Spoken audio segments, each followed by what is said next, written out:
A service of KIBMradio.com, the Internet's home for an all old-time radio.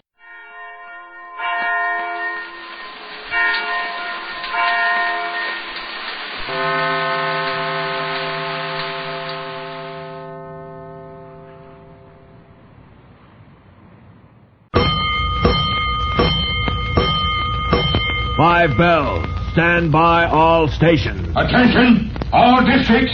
A 5-alarm fire. 5 bells. Move in immediately. That's it. Let's go. Let's go. Firefighters.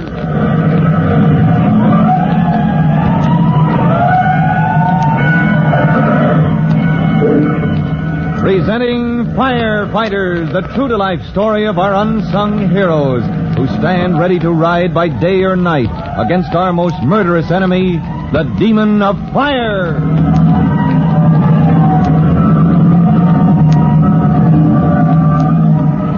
In just a minute, we'll join Tim Collins down at the dock of the Tennacombe Towboat Company, where Tim, using the rescue company's diving gear, is about to make a special test dive in the muddy waters to try out Chief Cody's new idea. But before we follow Tim Collins to the waterfront, here's a message. Let's go, firefighters. Let's go to the waterfront to the end of the dock where Tim Collins, using the rescue company's diving gear, has just made his first underwater trip with his friend Private Mushnosky operating the hand pump that provides air for the diving helmet. Just a moment ago, you remember, as Chief Cody helped him take off the heavy helmet, Tim said, Chief Cody, if I'd known diving is such fun, I'd have been down there long ago. Take this towel, son. Rub yourself down. And put on that sweater. Thanks, Chief. Hey, Mush. Yeah. Got a kick out of it, did you? Yeah. How often does a rescue company get a chance for a dive like that? Well, it isn't fun all the time, Hooksy. Not when you're down there looking for some car, maybe, that went into the river, and you got to find it fast and open it up and maybe find somebody inside. Yeah. I see what you mean. You got to move fast. But underwater, you just can't. Well, that's what I'm puzzling about, boys.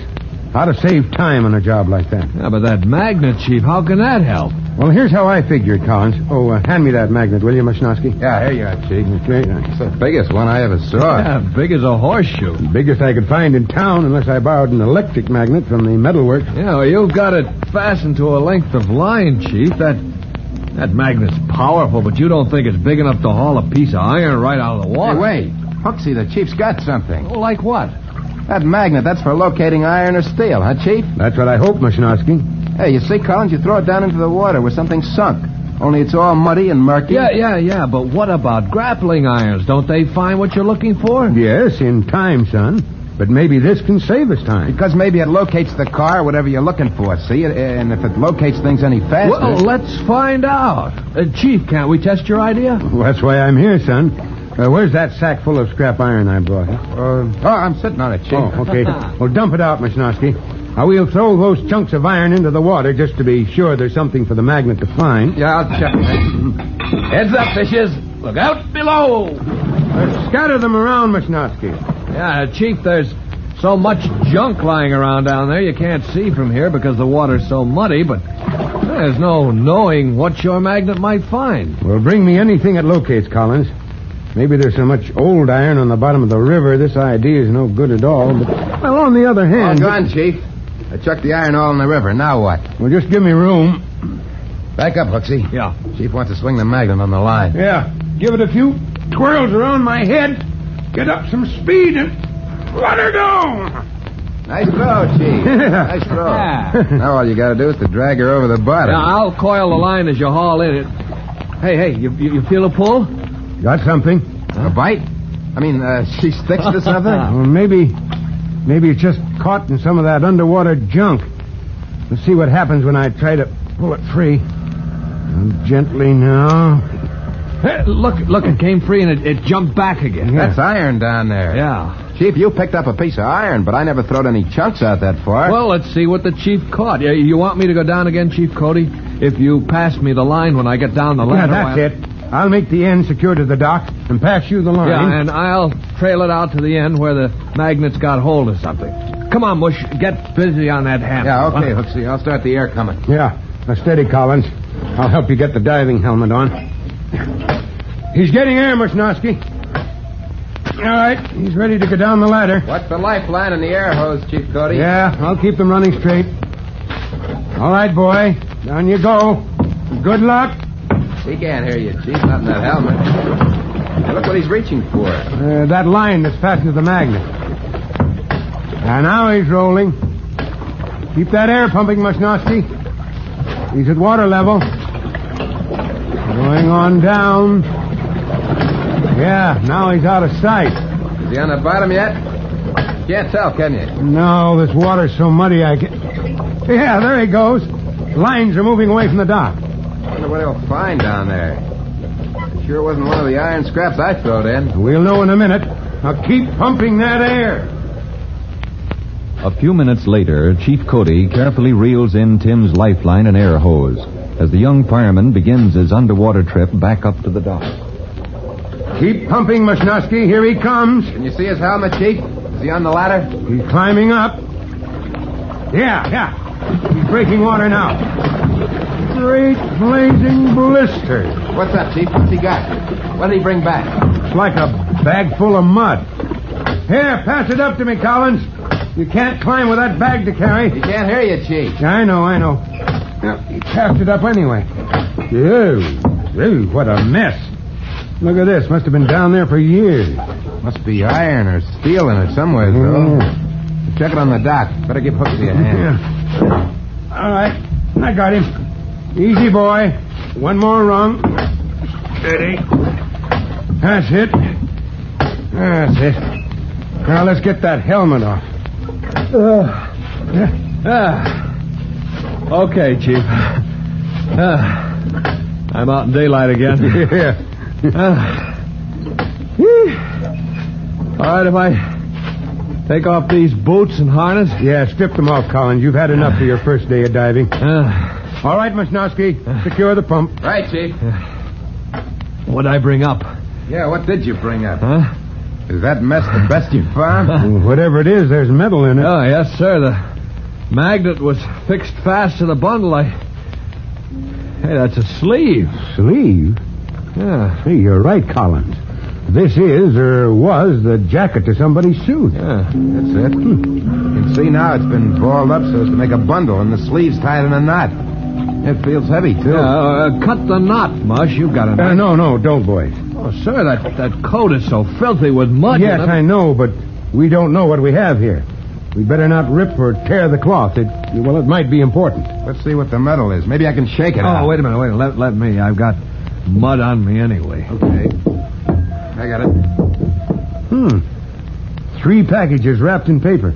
Well, better not open them. Oh, well, this one's torn open, Chief.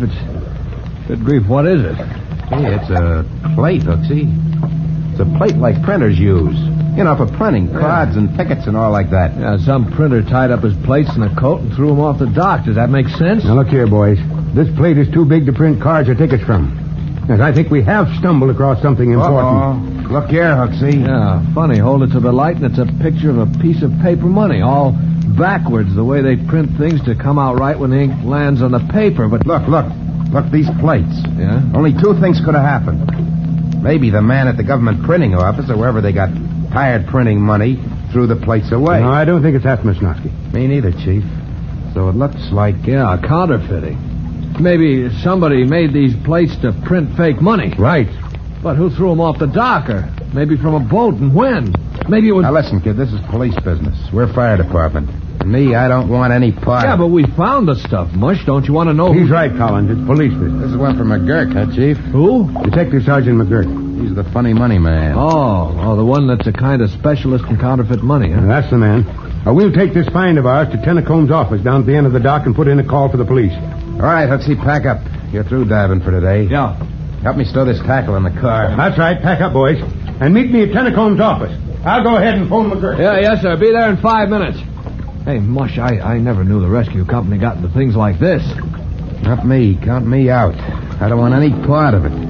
Help me heave this pump back into the back of the car. Yeah, sure, but Wait a minute. Don't you get a kick out of this? I mean, look, going for just a practice dive and then we turn up a bunch of counterfeiters' plates. Listen, Hooksy. Huh? Years ago, before I came in the department, I worked in the carnival, remember? Oh, sure, but what's that? Years ago, I seen all I wanted, the kind of guys that shove queer money, and I don't need no more. Those babies are tough, kid. But what I mean, tough. Oh, now, listen, Mush, I don't even want to listen about it. Come on. Muckle onto the end of this pump frame. Oh, what are you worried about? We'll never even hear of these plates again as soon as Chief Cody hands them over to Sergeant McGirt. Now, Tim could be wrong. And this time, he is wrong. Because Tim and Mushnosky and the whole rescue company will soon hear more about those plates used by a gang of counterfeiters to make fake money. You'll hear about them, too. And you'll meet Detective Sergeant McGirt in our next true-to-life episode of The Firefighters.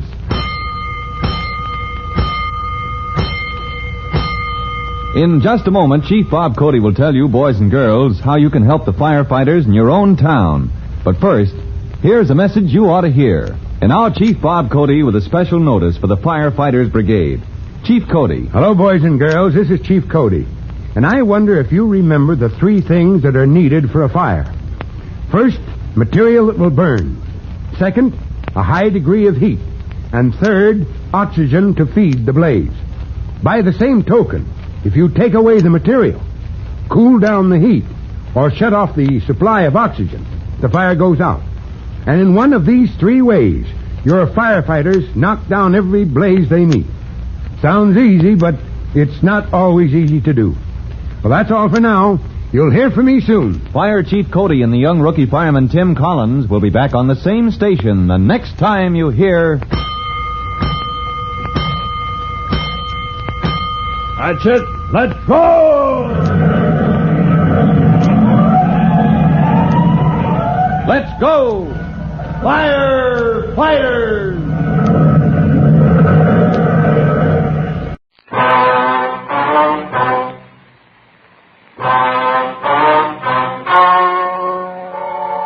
The story you are about to hear is true. The names have been changed to protect the innocent. Fatima Cigarettes. Best of all, king-size cigarettes brings you Dragnet.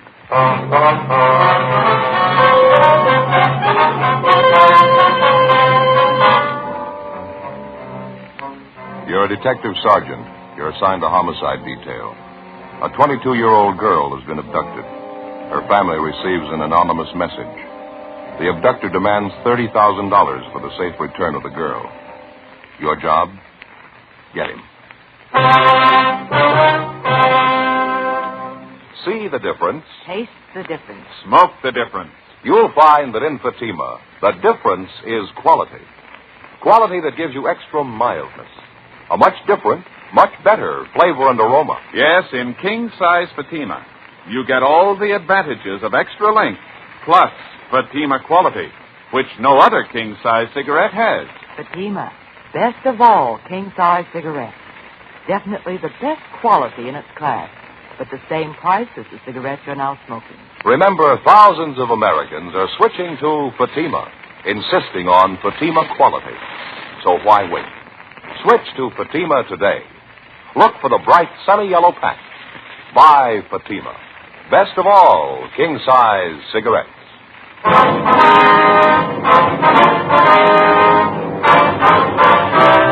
Dragnet, the documented drama of an actual crime. For the next 30 minutes, in cooperation with the Los Angeles Police Department, you will travel step by step on the side of the law through an actual case transcribed from official police files. From beginning to end, from crime to punishment, Dragnet is the story of your police force in action. It was Tuesday, October 18th. It was cloudy in Los Angeles. We were working the early morning watch out of homicide. My partner's Ben Ramel. The boss is Thad Brown, chief of detectives. My name's Friday. I was on the way back from the stats office, and it was 3:26 a.m. when I got to room 42. Homicide. Hi, Brian. Hi. Got those mug shots you wanted, Joe. Here you go. Oh, thank you. The captain leave yet? They're waiting for me in the garage. You call Ben? I'm going to right now, yeah. Okay. I guess I better hustle it. See you out there, huh? Right, Brian.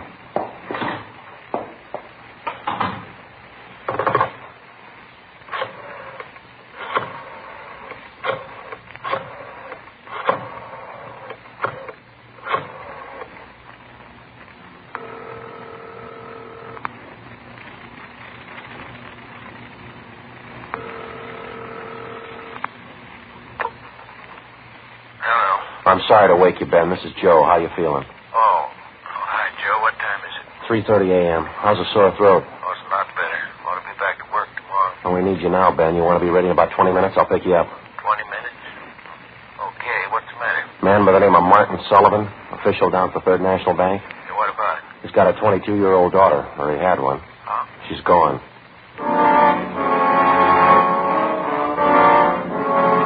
Less than 14 hours before, at 1 o'clock the previous afternoon, Judith Sullivan was last seen driving off in a car with a man who'd represented himself as a friend of her father's. At 11 o'clock that night, the Sullivan family received an anonymous letter demanding $30,000 for the safe return of the girl. It had been the only contact made thus far by the abductor. As soon as we got word of what had happened from the girl's father, a broadcast and an APB had been gotten out. The entire force throughout the city had been alerted. 3:44 a.m. I pulled up in front of Ben's house.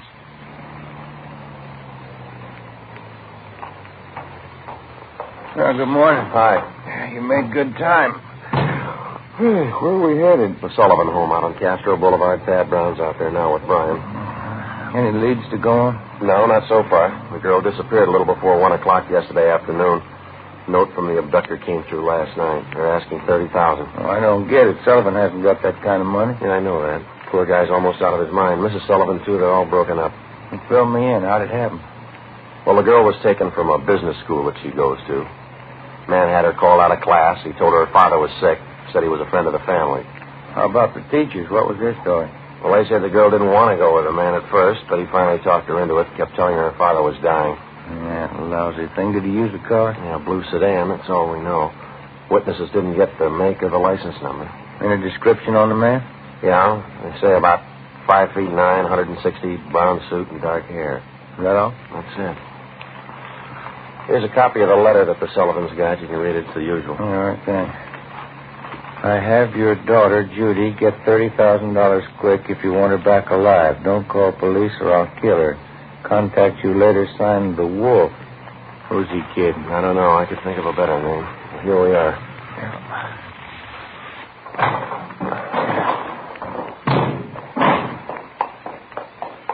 Who's got the original note, Joe? From Crime Lab. They're checking it for prints and handwriting.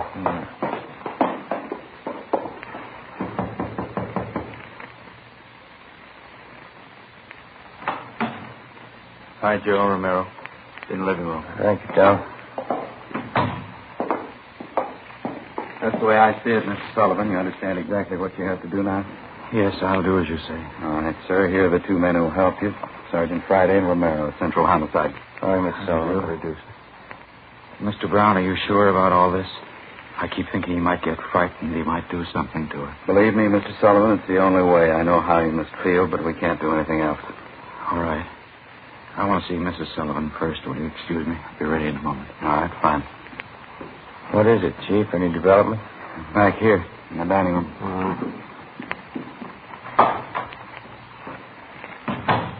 Yeah?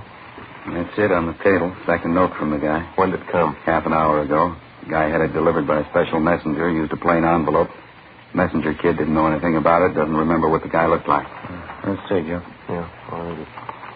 It says, meet me in Elysian Park, 5 o'clock this morning near Balkan Drive. Come alone, bring 30,000. We'll return girl. Don't tell the cops. I'll kill her if you do. It's the same signature, Wolf. Not much time, Chief. It's 4 a.m. now. I know. What we'll have to do as he says. There's no other way. Sullivan's going out there alone, is he? You're going with him, you and Romero. You'll be hidden in the trunk of his car. All right. Anything else? Any plan you want us to follow? Get him, that's all. 4:15 a.m. Ben and I went out back to the garage where Mr. Sullivan's car was parked. We jammed ourselves into the trunk compartment, and Brian closed the door on us. The latch was rigged so that we could push open the door from the inside. A few minutes later, Mr. Sullivan came out, got in the car, and we drove off. At 3 minutes to 5, we pulled up at the designated meeting place up in Elysian Park. We waited. Nothing happened. 5 minutes past 5 a.m. Still nothing. Outside, it started to thunder. Rain's starting, man. Windy. Joe? Are you here? Yeah. A car coming up the road toward us, southwest. Yeah. Wait a minute. Coming over this way. Yeah, sounds that way, doesn't it? Are you ready? Right. All right, easy. Coming back here. Watch it now.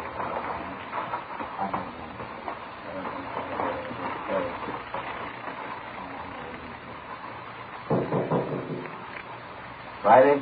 Come out. Chief, that you? Yeah, come on out. Meeting's off. Look, that's a break. In my leg. Mr. Sullivan, you want to drive back home? We'll contact you there. Yes, sir. All right. Come on. Let's get over the car. What's the story? Did he scare off? The guy had no intention of following through with the meeting. How come? He told us he phoned a couple of minutes before 5 a.m. We tried to trace the call. He wouldn't stay on the line long enough. What do you have to say? A couple of things. Number one, he wants more money. Number two, he knows we're working the case. What was the reaction? Claims he doesn't care. We'll never get him anyway. Well, how's the thing stand now? $50,000. He wants it in the next 12 hours. More than 16 hours had passed since word of Judy Sullivan's abduction had been phoned into homicide. During that time, an APB containing the descriptions of the suspect, his car, and his victim had been dispatched to law enforcement agencies throughout the entire area. The same descriptions were being broadcast every hour. The Sullivan home had been placed under strict surveillance, and Mr. Sullivan instructed not to contact the suspect without the knowledge of the police. The girl's father had raised almost $10,000 in cash to buy him off, and the serial numbers on each one of the bills had been copied by a police stenographer and rechecked by a homicide officer.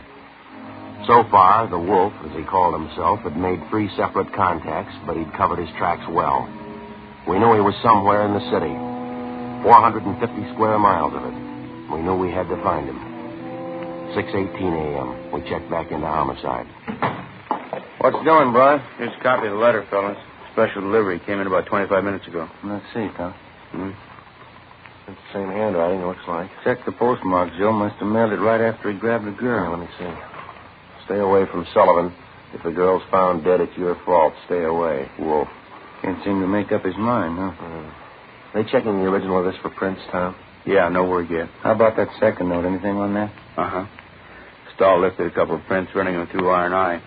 So who's watching Sullivan House now? Gomez and Thaxter. Chief's out there, too. He's still afraid the girl's father will try to make a deal with the guy. He tried again? No, not yet. Well, you couldn't blame him if he did. He's worried sick. On guard? Homicide, Romero. Yeah, that's right. How do you spell it? Okay, right. Yeah, thanks a lot. Record Bureau. Those 2 prints Stahl lifted from the letter, run them through the single print file. Tell you what? They gotta make. The fingerprint that was lifted from the suspect's letter was identified as belonging to a Donald Alfred Kiefer, WMA, age 29, 5 feet 8 inches, 170 pounds, brown eyes, dark brown hair. He had one previous arrest for forgery in Los Angeles 10 months before. At the time of his arrest, Kiefer's occupation was listed as bank clerk at the Third National Bank. Well, I went down the hall to the Record Bureau to pull the crime report. Brian checked by latent prints to see if they'd gotten anything off the last note from the suspect. Ben went to check with Don Meyer in handwriting. 7:23 a.m. Chief Thad Brown got back to the office. I showed him Kiefer's crime report. All right, what's the rundown on it? Well, at the time Kiefer pulled the forgery job at the bank, Mr. Sullivan was one of the vice presidents. He was the one that preferred charges against Kiefer, and he saw that he was prosecuted. Where's this Kiefer now? Well, let me check that. He was placed on probation on May 16th this year. He returned to his home in Omaha, Nebraska. That's 1380 Mackinac Avenue. You call Omaha? I got the call in now. Ben took an exemplar of Kiefer's handwriting from the package. Don Meyer's going over it now. Chief? Hi. What about that last note? I've got the report right here. How's it look? Well, Stahl lifted some prints off it, brought them out with the iodine fume gun. They match with the first. There's something else. What's that? They examined the paper for watermarks and texture. Both notes are written on the same paper. Impressions show both pieces of paper from the same tablet. Check the density of the carbon in the pencil he used. Both specimens match. Same pencil. Joe. Oh, hi, Skipper. Hi. Did you catch up with Don Meyer, Ben? Yeah, he went over the handwriting. Looks pretty good. What's the word? It's as close as you can get. Here are the 2 exemplars. Francis crosses, double loops as L, open A's, pressure on the downstroke. Donald Kiefer, the Wolf, same handwriting. By noontime, Donald Kiefer's description had been broadcast throughout the entire area. Bulletins were dispatched to all departments, and the supplementary APB was gotten out. Special details were stationed at every post office in the city to watch for notes from the suspect that might come through the mail. The bus depots, railroad terminals, the airports, and all main roads leading out of the city were kept under strict surveillance. The entire Los Angeles area was broken down into single square-mile districts, and a house-to-house canvass was started. A squad of men were assigned to cover each square mile. Outlying towns and cities were requested to do the same. By 4 o'clock that afternoon, one of the greatest dragnet operations in the history of the city was underway. We were sure Donald Kiefer was somewhere inside. 5:12 p.m. We got the call back from the Omaha police. That so? Mm-hmm. Again, please. What was that? 6 X-ray 419 Nebraska plate. Right. Fine, Lieutenant. Thanks. Bye. They made the car? That and a lot more. The Omaha cops are looking for Kiefer, too. They want him for a robbery there 2 months ago. Uh-huh. He used a stolen blue sedan in the robbery. 1939 model, Nebraska plate, 6 X-ray 419. What about his family and friends? Have they been checked? Yeah, they say Kiefer left Omaha about 6 weeks ago. I don't know where he was headed. We better get that car description of communications, huh? APB and a radiogram? Yeah, right. Friday? Well? Yeah. What are you tied up with? Just got a call back from Omaha. Make on Kiefer in the car. Give it to me. You two get out to Sullivan house as fast as you can. See Harris out there. Okay, what happened? Mr. Sullivan, he's disappeared.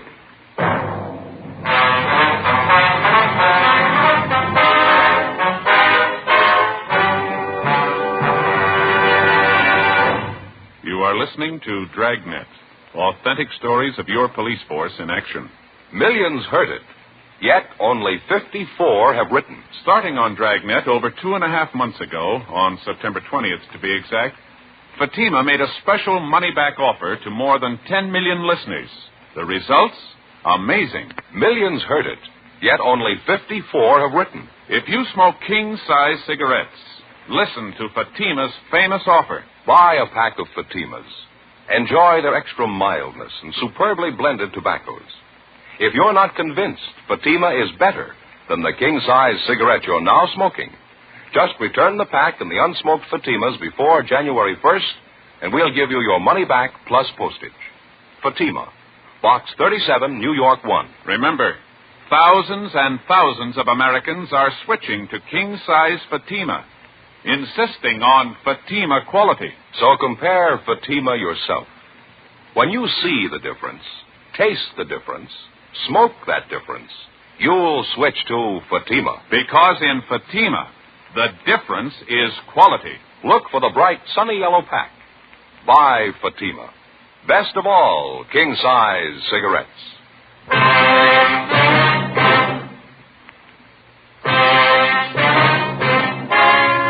Wednesday, October 19th, 5:48 p.m. Ben and I drove out to the Sullivan home, where we checked with Bert Harris, the man who'd been assigned to watch Mr. Sullivan. He told us that at about 3 o'clock that afternoon, the father of the missing girl had a phone call. He said he had to go down to the bank, and Harris went with him. While they were at the bank, Mr. Sullivan succeeded in decoying Harris with a fake telephone call. While Harris was answering the call, Sullivan disappeared. Did Mr. Sullivan get any more money while he was at the bank, Bert? Yeah, $5,000. Did you get the serial numbers off the bills? Uh-huh. Shouldn't have let him get out of my sight. Forget it. Right now, we've got to find out where he's going to meet Kiefer. Did you talk to Mrs. Sullivan about it, Bert? Yeah, says she doesn't know anything about it. Where's she now? Back in the sitting room, lying down. Well, let's try her again, huh? She might be able to help. Okay, it's back this way. What time you got, Joe? It's 5 minutes past 6. I get it. Hello? How's that? Yeah, where are you? What? Oh, well, where are you? Where are you? All right, we'll be right out. Yeah? Mr. Sullivan, he met with Kiefer out in Laurel Canyon. Did he get his daughter back? Yeah, he did. Wrapped in newspaper. All units in the area were notified immediately that a contact had been made with the suspect, Donald Kiefer. We got in the car and we drove out to Laurel Canyon. The entire area had been blocked off. We found Martin Sullivan standing in the middle of the road at the end of East Winding Way. 500 feet down the hill was a private residence where Sullivan had telephoned us. the only building in the immediate vicinity. A few yards beyond the point where East Winding Way ended, back in a clump of tall grass, we found the body of 22-year-old Judy Sullivan. We notified the crime lab, Chief Thad Brown, and the coroner. Despite the severe emotional shock, Mr. Sullivan told us the story. He said Judy was all right. I believed him. I wanted her back. Judy. I tricked the officer, the one watching me. Kiefer said to come alone, no police. Did you see his car, Mr. Sullivan? I wanted her back. I wanted Judy back. I did as he said. I drove out here at 6 o'clock. I waited. I put the money on the front seat, like he said. Did he get the money, sir? And then I got out. I left the parking lights on. I stood up there by the end of the road, and I waited. And then he drove up. He took the money. And then he came up to me. He had a gun. I wanted Judy back. He had a gun. Did you see his car? He said she was up there. Beyond the road, she was tied to a tree, he said. I wanted her back. Now, look, Mr. Sullivan, did you see his car? I went to look for Judy. He drove away. She wasn't there by the tree. I couldn't find her.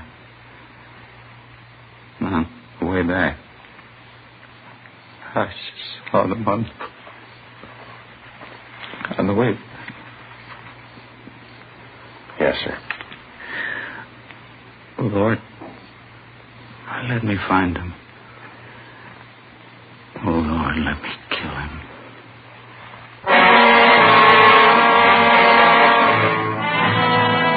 Before he collapsed completely, we showed the dead girl's father a picture of Donald Kiefer, and he identified him definitely. The information was immediately relayed back to Central Division and rebroadcast over our entire radio system. Teletypes were dispatched to sheriff's offices and communications sent to law enforcement agencies throughout the country. 9:52 p.m. The house-to-house search was intensified. The Dragnet operation in which we hoped to trap the killer was drawing slowly inward. A few minutes before midnight, Ben and I drove back downtown to the crime lab to check with Lieutenant Lee Jones. Hi, fellas. Come on back. Anything yet, Lee? Just checking over these towels here. Found them wrapped around the girl's body inside the papers. Funny thing about them. What's that? All yesterday's papers. Every story about the girl's disappearance has been clipped out. How about the towels? Any laundry marks at all, Lee? Nothing so far, Joe. Every one of them clipped off. Morgue post the body yet? You're doing it now. Nasty one. Yeah, it sure is. Any footprints or tire marks out where they found the body? No, lots of them. Got two of the men checking them now. One thing. What is it, Lee? I don't know. Under the seam here, this towel. Wait a minute. Give me that pair of snippers, will you, Joe? Yeah. Here you go. Thanks. Press back under the seam here. There. That's one tag he missed. Yeah, can you read the marking? Greenway Apartments, Los Angeles. 12:34 a.m. We located the Greenway Apartments in the East Wilshire district, and we checked with the manager. He identified Kiefer's mugshot, but he said he hadn't been home to the apartment since the day before. We called the crime lab, and we went up to check the suspect's apartment. One look was enough. Lieutenant Lee Jones found specimens of the Sullivan girl's blood in the wash basin and the bathtub drains. In an adjoining garage, we found the car which Kiefer had used. A blue sedan, Nebraska plates, 6 X-ray 419.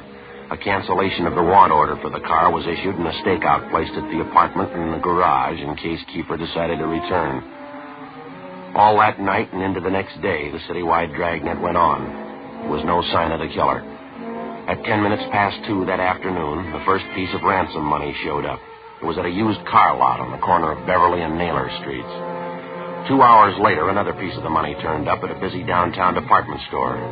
In both cases, the man who passed the stolen money was finally identified as Donald Kiefer.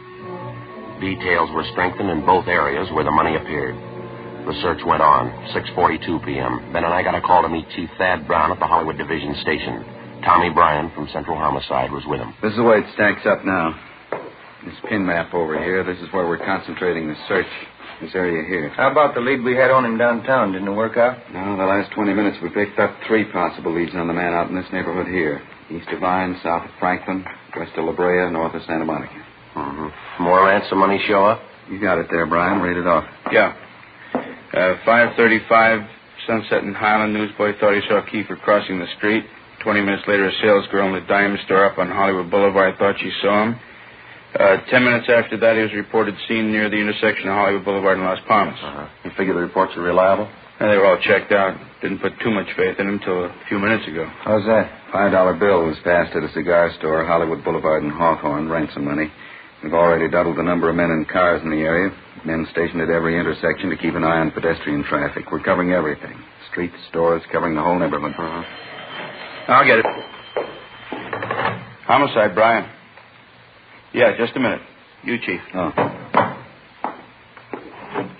That, Brian? Yeah. Uh-huh. Where? Uh-huh. When was that? No, stay there. We'll be right there. Goodbye. Another piece of ransom money. Where'd it turn up? A theater on Hollywood Boulevard between Fairview and Hawthorne. Who passed the money? You think it was Kiefer? They're positive. They say he's in the theater right now. The information on Kiefer was phoned into communications immediately, and within a few minutes, men and cars converged on the neighborhood. The 1/2-mile area around the theater was completely blockaded. Every exit and entrance to the theater was covered. 7:23 p.m., Ben and I, along with Chief Thad Brown and Tom Bryan, met in the theater manager's office. Brown outlined our plan of operation. At 7:32 p.m., a detail of 14 men walked down the side aisles on the main floor of the theater and took up their posts on either side of the orchestra pit. The picture was stopped and every light in the theater was turned on. Chief Brown, Bryan, Gomez, Thaxter, Ben, and myself went down the aisle and up onto the stage. Chief Brown made the announcement. Ladies and gentlemen, would you hold it quiet for a minute, please? We're sorry to interrupt the picture, but this is a very important matter. We're police officers. Maybe you've read about it in the papers. A girl by the name of Judy Sullivan was abducted and murdered the day before yesterday. We think we've traced the man who murdered her to this theater. We believe he's in this theater now. We're going to search the theater row by row, and we'd like to ask your cooperation. There's no need to be panicky or afraid. Those who wish to leave now may do so. Leave by the main entrance. Each one of you will be checked as you go out the door. For the benefit of the man we're looking for, don't try to escape. Every exit is covered. The entire area is blockaded. Don't place any more lives in jeopardy. All right, now... Hey! Right there! There it goes! There! Outside exit! Come on, Ben. Joey, run down the alley, heading to the basement. Backstage, Joe. We can make it from there. All right, come on. Through here. Down here. Right with you. In here.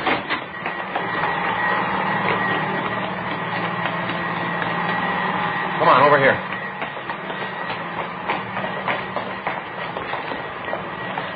Air conditioning unit for the theater. Yeah. I don't see him, do you? No. You can't get out. There's just 2 exits. We got them both covered.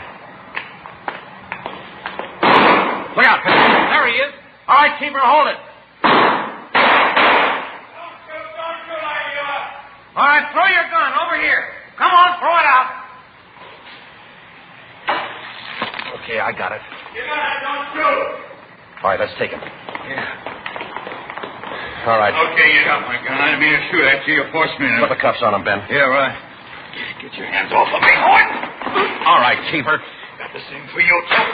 All right, now hold it. All right, Ben, you all right? Yeah. All right, try the cuffs on him now, huh? Yeah, Got him, huh? Yeah. It's a rough one. Hey, it's starting to rain again. It's really pouring out there. Yeah? Guess we better get him out the car, huh? What's the hurry? How do you mean? Why spoil a good rain?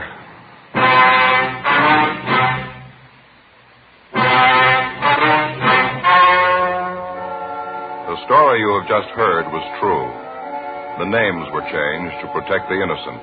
On January 19th, trial was held in Superior Court, Department 87, City and County of Los Angeles, State of California. In a moment, the results of that trial. Now, here is our star, Jack Webb. Thank you, George Fenneman.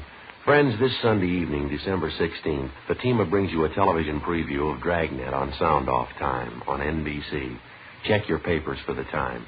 Now, it's an actual case history filmed right on the spot, right at the City Hall, downtown Los Angeles. Starting in January, Dragnet will be seen regularly on television, in addition to Dragnet Radio. Now, remember, Fatima is making all this possible and making it possible for you to give the best this Christmas to everybody who smokes king-size cigarettes. Fatima in the new holiday gift carton. It's the smartest of all Christmas cartons, just as it should be, because Fatima is the best of all king-size cigarettes. Give Fatima.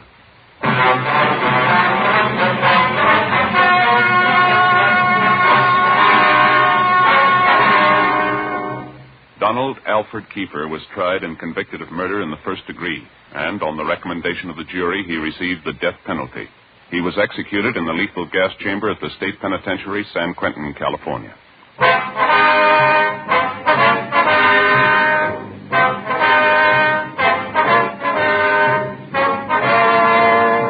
You have just heard Dragnet, a series of authentic cases from official files. Technical advice comes from the Office of Chief of Police W.H. Parker, Los Angeles Police Department. Barton Yarborough as Sergeant Ben Romero. Also heard were Whit Connor and Vic Perrin. Script by Jim Moser. Music by Walter Schumann. Hal Gibney speaking.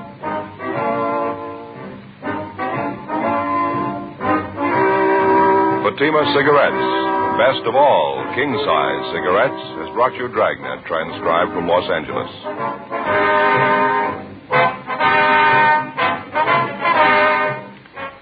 Counter Spy fights international intrigue next on NBC.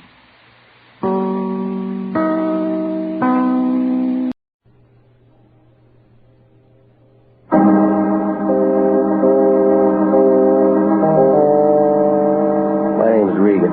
I get 10 a day and expenses from a detective bureau run by a guy named Anthony J. Lyon. They call me the Lion's Eye. With Jack Webb as Jeff Regan, the Lion's Eye, stand by for hard-boiled action and mystery and thrilling adventure in tonight's story of the Pilgrim's Progress.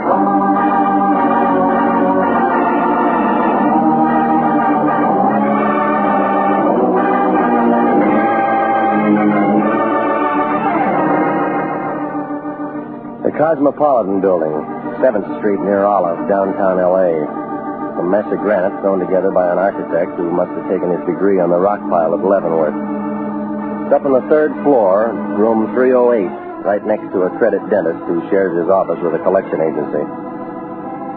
On the other side, there's a school for models, and the Lion's got sore eyes trying to see through that cloudy glass. International Detective Bureau, Anthony J. Lyon, President. He's also Vice President, Secretary, Treasurer. I work for him. Well, the office isn't much, but there's enough elbow room for a client to write a check. I went to the office Friday night about 5:20, answering the Lion's call. He was sitting behind the desk, sucking on a quarter cigar. He looked real pleased, like a fat lady locked in a cream puff factory. Man I know had a baby. Plumber named Broman or Groman or something like that. Mazel tov. Cancel any arrangements you got for the night. I got something for you to do. Got your car? It's in the lot. Gas it up. You're taking a trip. Where to? Calabasas. A man wants to see you. I got no friends out there. Friend of mine named Hendricks. He counts his money with an adding machine, and his finger's always swollen. What's the problem? I don't know. He didn't say. He just called and told me to send out a man. How much did he give you for a retainer?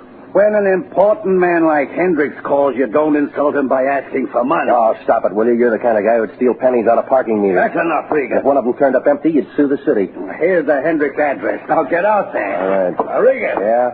Remember, do a good job, and I'll give you Thanksgiving off, and I'll pay you. With what, cranberries?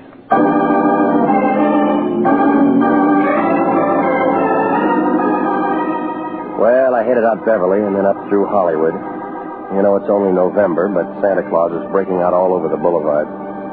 I fought my way over Cahuenga Pass, and by the time I was dodging station wagons on Ventura, it was dark. Calabasas is a place with a couple of service stations, a hot dog stand, and a few road signs full of buckshot. The Hendricks place turned out to be about 5 miles down a road that the Indians built for hauling firewater. I guess they couldn't keep the cork in. But the house itself was strictly prohibition stuff. A big pile of slate roof and leaded windows. It was dark and lonesome. I figured somebody had their holidays mixed. Hiya, Pilgrim. He was a big fat guy. He was holding a 6-foot gun in the shape of a straightened-out tuba. He came closer, and I could see his hat. It was a high one with a buckle on it. He was dressed in black, and he had buckles all over him. I figured that I'd been eating too much Quaker Oats. What's the matter, Pilgrim? A little shooting make you nervous? That's a big gun there. Shoots musket balls. Good for Indians. Well, I'm no Indian. Well, I wasn't aiming at you. Well, that gun wouldn't know the difference. It's a blunderbuss. Great weapon. Is it? I'll show you. So you prop it up on a crutch. Just be fooling with that thing, and we'll both need one. Now, let's be quiet there. Load the barrel. Lots of powder. Look, why don't you give that thing back to the museum? He does it. It's more powder. Gotta use lots of this black powder. Buster, you need black coffee. Come on, give me that thing before it blows up in your face. You broke a window. Oh, it's all right. It was only the attic. You live here? Of course not, Pilgrim. I'm Miles Standish. Well, where's the rest of the party? All inside, talking to John Olden. Yeah, sure. Oh, you just think I'm kidding, don't you? Pilgrim, you just haven't got the Mayflower spirit. No, you drank it all. It's just cider. Nothing better on a cold New England night. Thanksgiving's not for a week. Come on, get off it. Hark. What's the matter? Put that down. I'm not going to shoot him. He's a friendly type. Brother Regan? Yeah? If thou wilt follow me, please. Oh, you too, huh? I beg your pardon? Okay. Well, so long, Pilgrim. Yeah, keep your powder dry, Standy. I'll see you on Plymouth Rock. Okay, this way, Brother Regan. Now, look, Sunshine, you work here. My name is Phelps. Why don't you lock that guy up? I'd be outnumbered, sir. 21, Pilgrim. Bad winter. They make you wear those corduroy knickers? Knee breeches, sir. It was Priscilla's idea. You need a union. Need more shapely legs. Through here. Now, it's quite a place you got. Well, looks better without the decorations, sir. Yeah. How do you keep from stepping on these pumpkins? It's only when they use them for bowling that it's difficult. Come on, fill me in. What's this all about? Thanksgiving, sir. 1621. Okay, this room here, sir. Go right in. Okay. Shut the door. Shut it. Mr. Hendricks around? He's not here. Come over, sit down. Who are you, Priscilla? Don't. Please don't say another word of that silly rigmarole or I'll start screaming. Yeah, well, I could use a little yell myself. I'm Agnes. I'm Mrs. Hendricks. Or Agnes. It doesn't make any difference.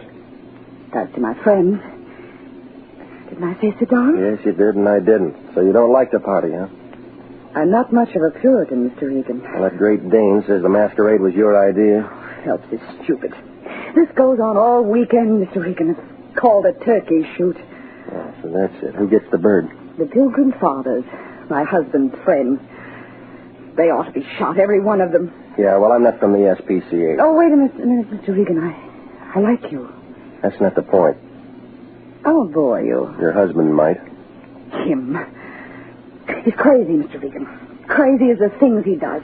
Shooting, drinking, spending money. A hard life. I don't know how I stood it for as long as I have. My lawyer says I'm the most patient woman in the world. Yeah. Well, thanks for the conversation, Miss Hendricks. Why did my husband send for you? I don't know. Yes, you do. You do know. Tell me. I don't know. Please.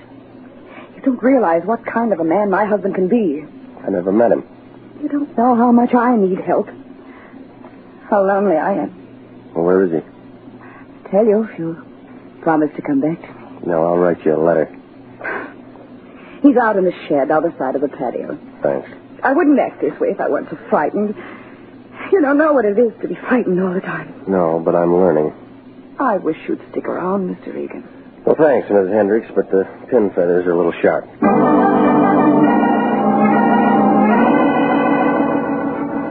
Miss Hendricks went back to her worrying, and I wound my way through the house looking for the back entrance.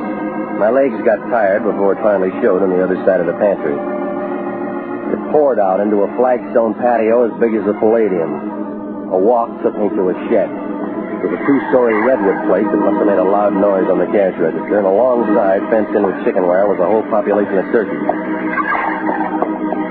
Well, I went into the shed. A little round-faced guy with pink skin was leaning over a barrel of cider. He wore a blue silk smoking jacket with gold initials EH on the pocket. When he caught my footsteps, his head bobbed up, and he gave me a deep look like he was trying to see the back of my eyeballs. Yes? I'm Regan, International Detective Bureau. Oh, I've been expecting you. I'm Hendricks. Yeah, I know. Why the fireworks? Huh? Oh. Miles Standish. Just having fun. It's a party, Big party we're having here. Yeah, well, the neighbors will complain. Ah, neighbors. None for miles around. That's why I like it out here. Have trouble finding me? You ought to put up signs. Signs? Glasses of cider, Regan? Carefully. What? I'm not thirsty. Yeah. That's not what it's for. Strong kind. Oh, go on. Thanksgiving soon. Get the spirit. No, I can hold out till Thursday. Suit yourself. Excuse me. Good. Yeah. There's going to be quite a party here, Your wife's got a different version. Oh, you spoke to her? Yeah. You were told to come out here to see me? I got sidetracked. It's not good for a man in your position. All right, Hendricks, why am I here? What'd she say to you? I forgot. Regan, you're making me angry. Now, look, mister, you didn't get me out here to make a pilgrim out of me. No, of course not. Fine woman, Mrs. Hendricks. We've been married for years, happily. Fine little woman. Just she makes me a little nervous at times. You like the sound of guns going off? She shouldn't get so excited. Boys just having a little fun. It's only once a year. What's wrong with that? Come on, now, what's the job? Didn't the line tell you? He said you would. Oh, well. Nothing to be so mysterious about. I've just got a package I want you to take to. Here it is. A turkey. You got me all the way out here to play escort to that bird? Well, I just want to be friendly. Here. Now, go on. It's a long way back to L.A., and you want to be there for Thanksgiving. What's the difference? I got the turkey. I can celebrate any time. 60 miles to do a delivery job, bird. Well, I wandered back to my car, and I listened to the crickets and the gunshots try to outdo each other. And then I dumped the turkey into the back seat, and I started the car down the drive. I just zoned it around the bend when the headlights caught a pair of buckled shoes and black knee breeches. Miles Standish was lying face down in the dirt, and there was a wet shine on his side. He was breathing hard. Blunderbuss was lying beside him, and I figured that he blew out the wrong end. I would have gone for the Hendricks phone and the doctor, but I got a good look at the holes in him, and I headed for a hospital instead. The blunderbuss may have been kicking up a fuss, but the holes in Miles Standish were 20th century, about the size of a .32. Well, I turned him over to an emergency hospital, and I put a call into the sheriff's office. I gave the story to Lieutenant Robinson, and then I headed back toward town. At the Lyons place, the lights were still on, so I figured he didn't have company. I rapped on the door, and he flung it open before the echo could die away. He had a carving knife in one hand, and he was wearing an apron. His eyes were big, and he had an eager look like a college couple on Mulholland Drive. Regan, you're back. Oh, now that takes a big brain. I've been waiting for you. I had a chance to go to a classy party tonight. Russian caviar and champagne and favors to all the guests. Know why I didn't go? You lost your crack suit, huh? I said to myself, is it fair to go out and have a good time while my employee is working real hard for international detectives? And the answer came out yes, but the party was called off. Well, as a matter of fact, it was. But I wouldn't have gone anyway. Where is it? Where's what? The package from Hendricks. Now, you can change your plans, big shot. You're getting a bundle of trouble instead. What do you mean? Turkeys aren't the only thing they're knocking off out on that ranch. Huh? Somebody's handy with a .32, and he's found a target. You've been drinking? Check the county emergency hospital. They'll show you the holes. I send you out on a simple little job, and you come back with a crazy story about a shooting. You're out of your mind. Now, listen, you. There's a big smell out in Callaways. What about my turkey? The sheriff's office are going to have a lot of questions. You got the answers? I don't know anything. I was miles away. Well, then find out something. Check into the guy who shot. Find out who he is, what he does, and what he was doing out at Hendricks. Where you going? Scratch around in the Hendricks closet. They tell different stories about their wedded bliss. Hey, Regan. Yeah? Where's my turkey? It's too rich for your blood, Fatso. Stick to chicken.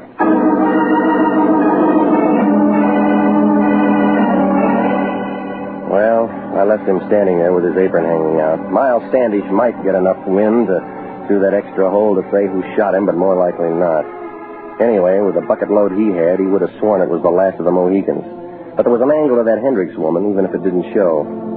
So I walked up the street to where my car was nuzzling a lamppost. And the turkey and I were just going to wake up a newspaper office, only something changed my mind. A newspaper.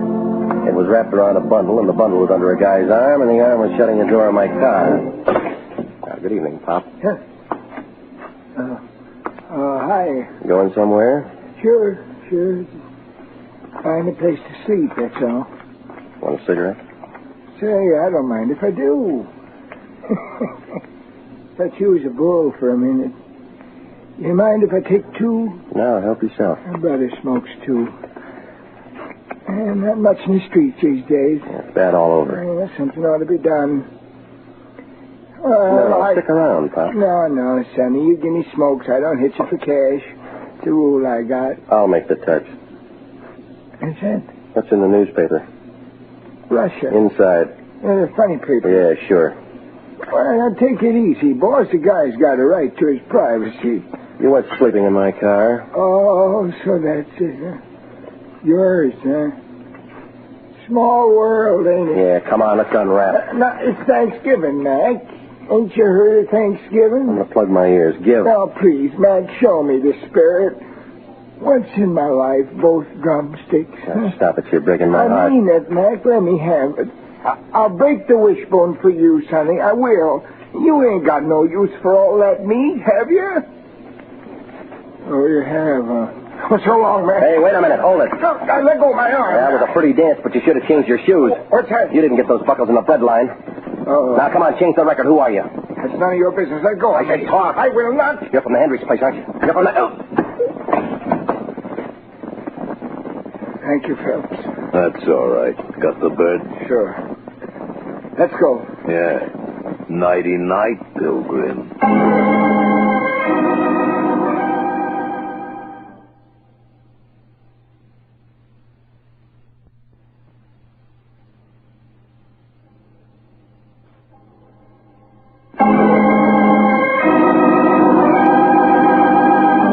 You are listening to the story of the Pilgrim's Progress, tonight's adventure with Jeff Regan, Investigator.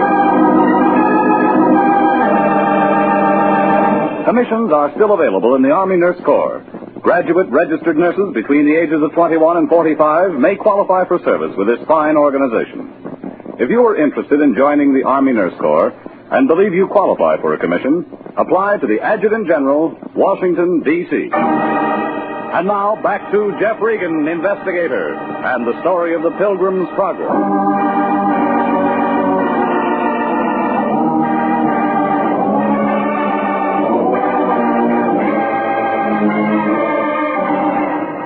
Well, none of it made sense.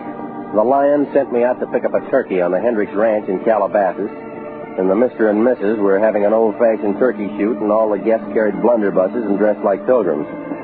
Only it wasn't just the turkeys who were acting as targets. One of the pilgrims ended up with some .32 caliber holes in him. And then the Hendricks lackey and a buddy shoved a gun at me and stole the Lion's bird. Well, I picked myself up and I went home. A heavy man was doing a heist job on my icebox. He was pouring himself a glass of milk to wash down a sandwich he was munching on. Hi, Regan. Go right ahead. Help yourself. Yeah, thanks. I didn't know how long I was going to have to wait, and I was getting hungry. There's a restaurant just up the block. I like it better this way, homemade. Fix you a sandwich? Pretty good deviled ham. Come on, let's close the box and open your mouth, buddy. Why not? We had a date, remember? Robertson, sheriff's office. Yeah, that's what I figured. You don't mind me coming in like this, do you? What if I did? Well, I'd leave. Sanctity of the home, you know. You can throw me out even though I got a badge. Let's cut away the fat, mister. What do you want? Answers to a couple of questions. What were you doing at the Hendricks place? Picking up a turkey? Well, that's a new one. Now, look, you ask him. I'll answer him. Never mind the feature page. How long have you known the Hendricks? Never met him before. Wrong answer. What do you mean? We found this out at the Hendricks house. A page torn out of the yellow directory with a red circle around international detective. Now, that doesn't say a thing. Maybe yes, maybe no. I'm still scratching around. It'll ruin your manicure. You know, Regan, you don't seem to realize the seriousness of this. That pilgrim you dragged in died. Well, I figured. We don't like unsolved murders messing up our record books. Well, then you're wasting your time here. I got lots of it. I don't come up for pension for 12 more years. What was that Pilgrim's name? He gave me Miles Standish. Sounds like a fake. Well, don't count on it. I once knew a John Smith. Give me the real name. I don't have it. All right. He's an out-of-town boy, but we'll track him down. Now, straighten out something for me, Regan. How long did you say you knew the Hendricks? Now, look, I gave this to you once. Nothing's changed. How come we find a $5,000 check in that joker's pocket made out to cash and signed by Hendricks? Go ahead, answer. Just don't make a date. You may not be available.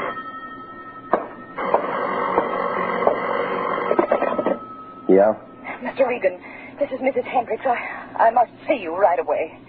Who did you say? Mrs. Hendricks, you remember? Charlie? No, there's no Charlie here. You must have the wrong number.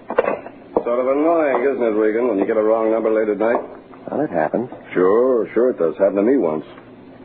Anything else you want? Another deviled ham sandwich? Kitchen's closed. Pretty rotten hospitality. Well, you weren't asked. Okay, I gotta move anyway. See you later, Regan. Keep the mud off your shoes.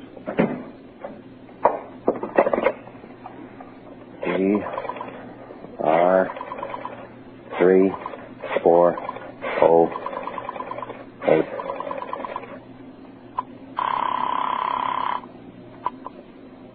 Hello? Mrs. Hendricks, this is Regan. I just called you. Well, I couldn't talk. What do you want? Can you come out, Mr. Regan? Right away. You still lonely? Things aren't going well. Well, murder's like that. I've got to talk to somebody. Won't you please come? Give me a reason. I can tell you some things now I couldn't mention before. Like why your husband wrote a $5,000 check to the dead man? Check? But there must be some mistake. What do you mean? My husband couldn't write a check that large. He doesn't have any money of his own. It's all in my name. All right. Put a lantern in the window, lady. I'll need some light. Well, I headed out there fast. But when I raised a racket with a brass knocker, nothing happened. I tried a window, and a couple of scratches later, I was in the hall. The place looked empty, like the Rose Bowl on January 2nd. I found Miss Hendricks' room, where I talked to her and stepped inside. The decorations were different.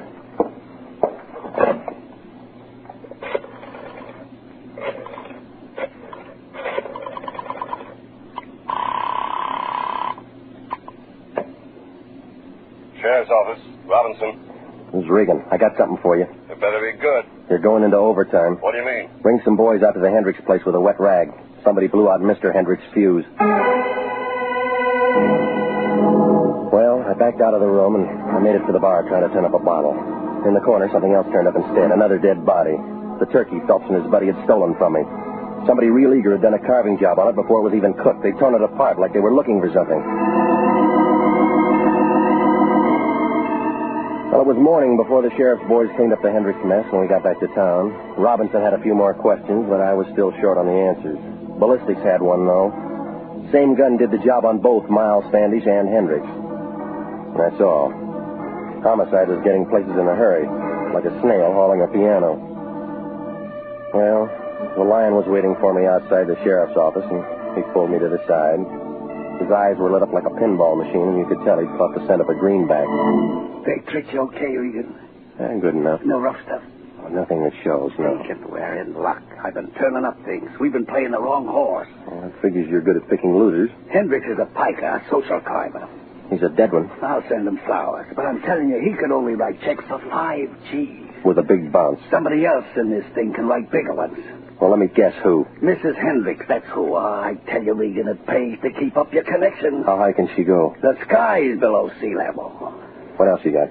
Standish is a phony moniker. That's grammar school. Real name Jeffrey Kelly, age 42. He's a wholesale jeweler. He had a little business with Mrs. H. $250,000 worth. That's going to run up his taxes. He can handle it.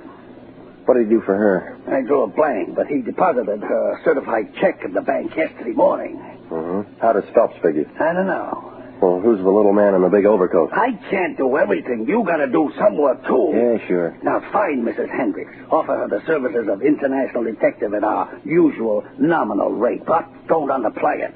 Now, get busy. Where you going? Home to bed. A man's got to get some sleep. Well, the time was ticking out, but the game wasn't over yet. I figured to have a fast finish, and the Lion had a pretty good idea about catching some shut-eye. So I moved to the office and to stretch out on the couch. But through the glass, I could see there was a light on. Company was inside. Crestview 2045. Phelps, no luck. I looked all over. I told you I tore the place apart. Nothing's here. I'm trying my best. Stop hopping. Oh, well, it must be someplace else. Okay, right away. Leave a nickel, Buster. Huh? Oh, Regan. You looking for something? You, Pilgrim. What else? Plymouth Rock. Come on, punk, level it. It coax me. All right, Nickers, you've been crying for this.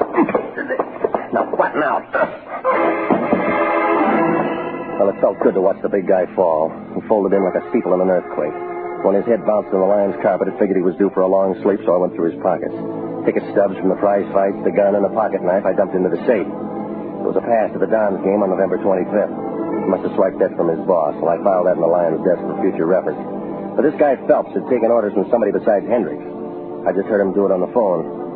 So when I turned up an old envelope with 832 North Palm stretched in the back, I crossed my fingers.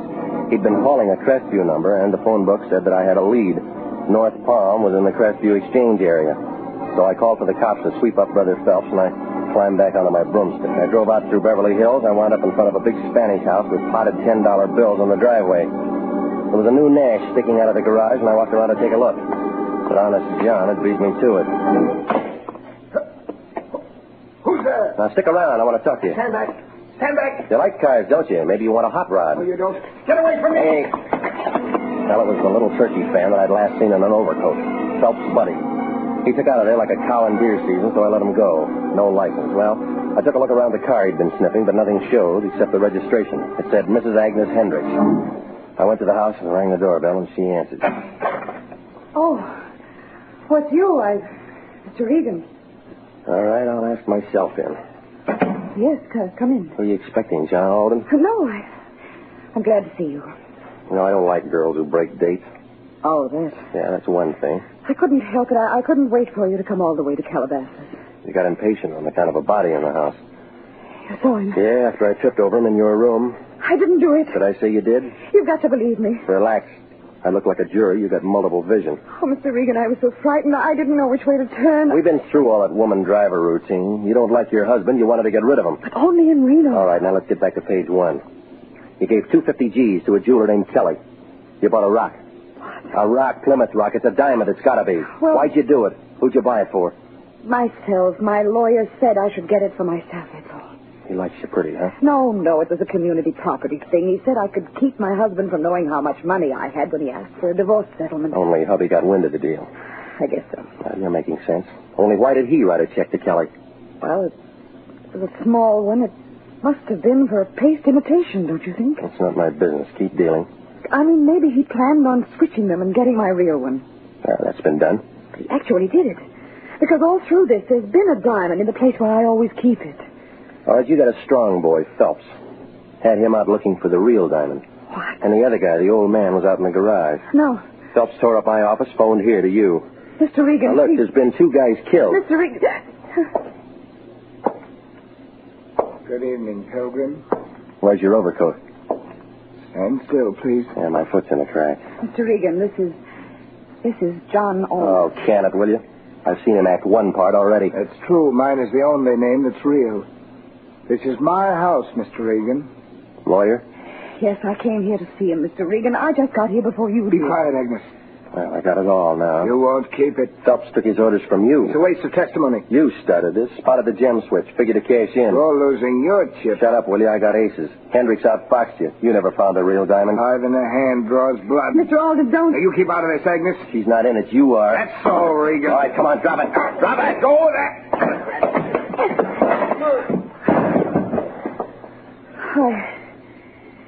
I guess I hit him with the paste one. Huh?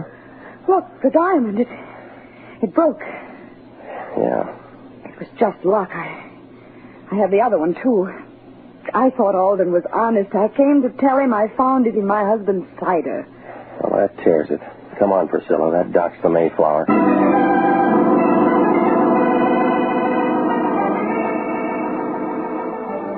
Well, the whole thing folded in like an elephant on a pogo stick. Yeah, the lawyer did it all right, both of them. When he spotted what Hendricks was up to with that diamond switch, he moved in, but not for his client. The jeweler, Miles Standish, alias Kelly, got bumped because he was the only one who could tell the real diamond from a phony. But Hendricks got wise to the muscle act, and so he got shot. Well, the Lion was real happy the way it worked out. That dame with the nerves wrote him a check. So he invited me out to Thanksgiving dinner. He offered me any part of the turkey that I wanted. I told him, but I got it anyway.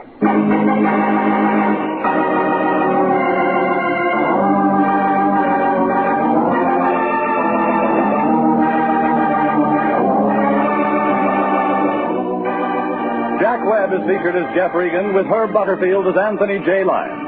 It's CBS at the same time next week for more hard-boiled action and mystery with Jeff Regan, Investigator. Written by Larry Roman and Jackson Gillis, produced by Sterling Tracy. Featured in tonight's story were Mary Lansing, Marvin Miller, Paul Freese, and Paul DeBug. Original music for this program is by Milton Charles. Bob Stevenson speaking.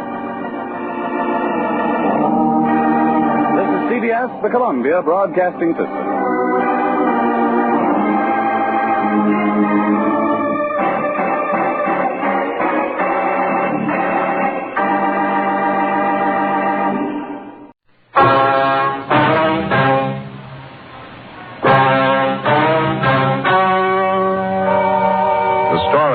To hear is true.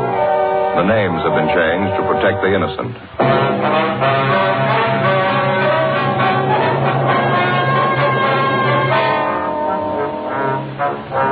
You're a detective sergeant.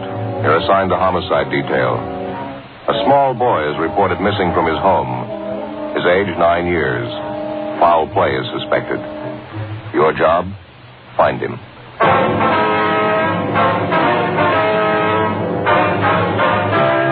Dragnet, the documented drama of an actual crime. For the next 30 minutes, in cooperation with the Los Angeles Police Department, you will travel step by step on the side of the law through an actual case transcribed from official police files.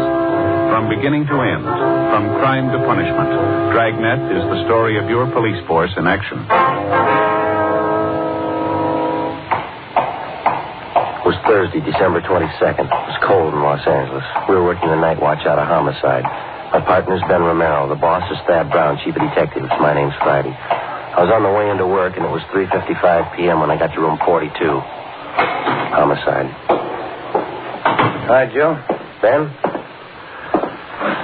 Well, here's the file on the Webster case. Remember all the follow-ups been made? Yeah. I get it.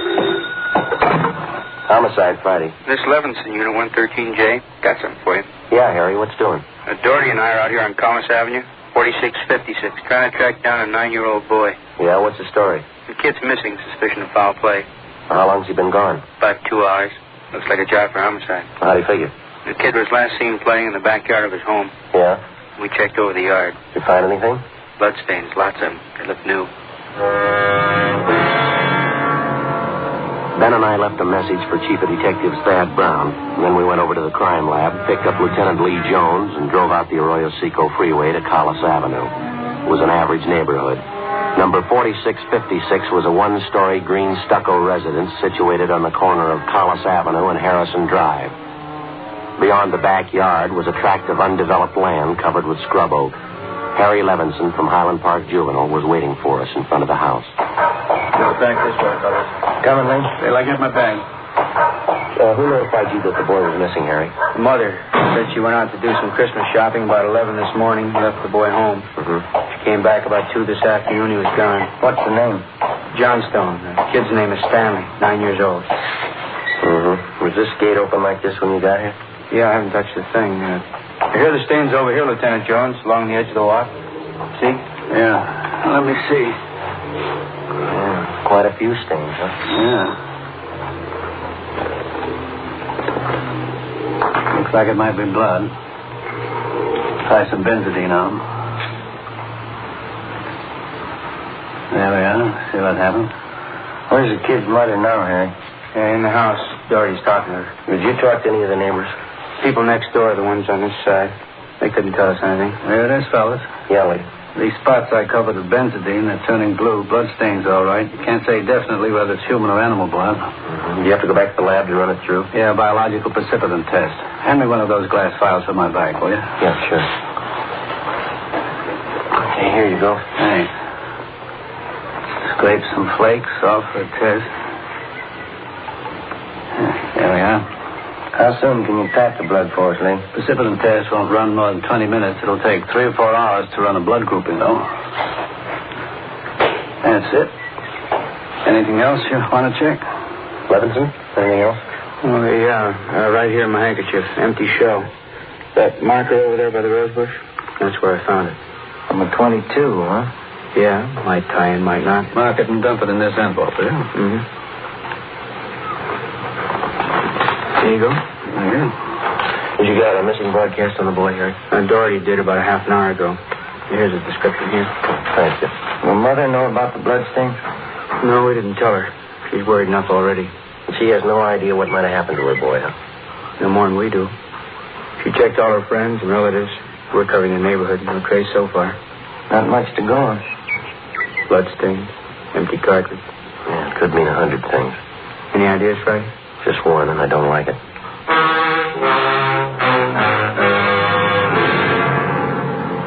4:30 p.m., Thursday, December 22nd. The neighborhood search for 9-year-old Stanley Johnstone continued. Lee Jones went back to the crime lab to start the precipitant test and the blood grouping. Levinson and his partner Doherty from Highland Juvenile stood by. We called Chief of Detectives Thad Brown, and he ordered up a special detail to aid in the search for the missing boy. Ben and I questioned the boy's mother, Mrs. Ruth Johnstone, a woman in her early 40s. She seemed fairly calm under the circumstances. Miss Johnson, is your boy Stanley in the habit of wandering off without telling you where he's going? No, he's not in the habit of wandering off, but he has done it before. Well, when was the last time, Miss Johnson? You don't have any children, do you, Sergeant Friday? No, ma'am, I'm not married. Well, there comes a time in every young boy's life when he feels it is time to leave home, go out on his own. Usually happens somewhere around 8 to 10. I think I know what you mean. I have a boy. Well, then you know how it is. My husband and I scolded Stanley one afternoon after school, and he was quite put out about it. Thought George and I were unfair. Packed a few of his things and left. Well, how long was he gone? Oh, no time at all, about 2 hours. I was worried about him, but my husband said to leave him alone. But every boy had to go through that stage. Mm-hmm. Well, then you think that he's run away from home again this time? Yes, I think so. He's been gone about 4 hours now, and I have a funny feeling about it. Did you and his father have some misunderstanding with the boy recently? Well, that's just it. We haven't. I don't mind telling you now that we're talking about it. I am getting worried. Well, is there any place around that he might like to visit, a hobby shop, playground, someplace he might be? Yes, there's Jensen's model shop, Little Shannon Burroughs, but I've already called there, and he hasn't been seen all day. I've called all his friends, and they have no idea where he is either. Well, we'd like a list of all of his friends and the places that he was known to frequent. Yes, all right, I'll give them to you. Where do you suppose he is? Where's your husband now, Miss Johnson? At work. George works for the city. He's a fireman. What house is he stationed at? Engine Company 12. He's working the A platoon. He'll be home tomorrow morning. I haven't told him Stanley's gone. Was there any chance the boy might be down at the firehouse with his father? No, he seldom goes down there anymore. No, I don't think he's there. I'm awfully worried. May I call my husband? Certainly, go right ahead.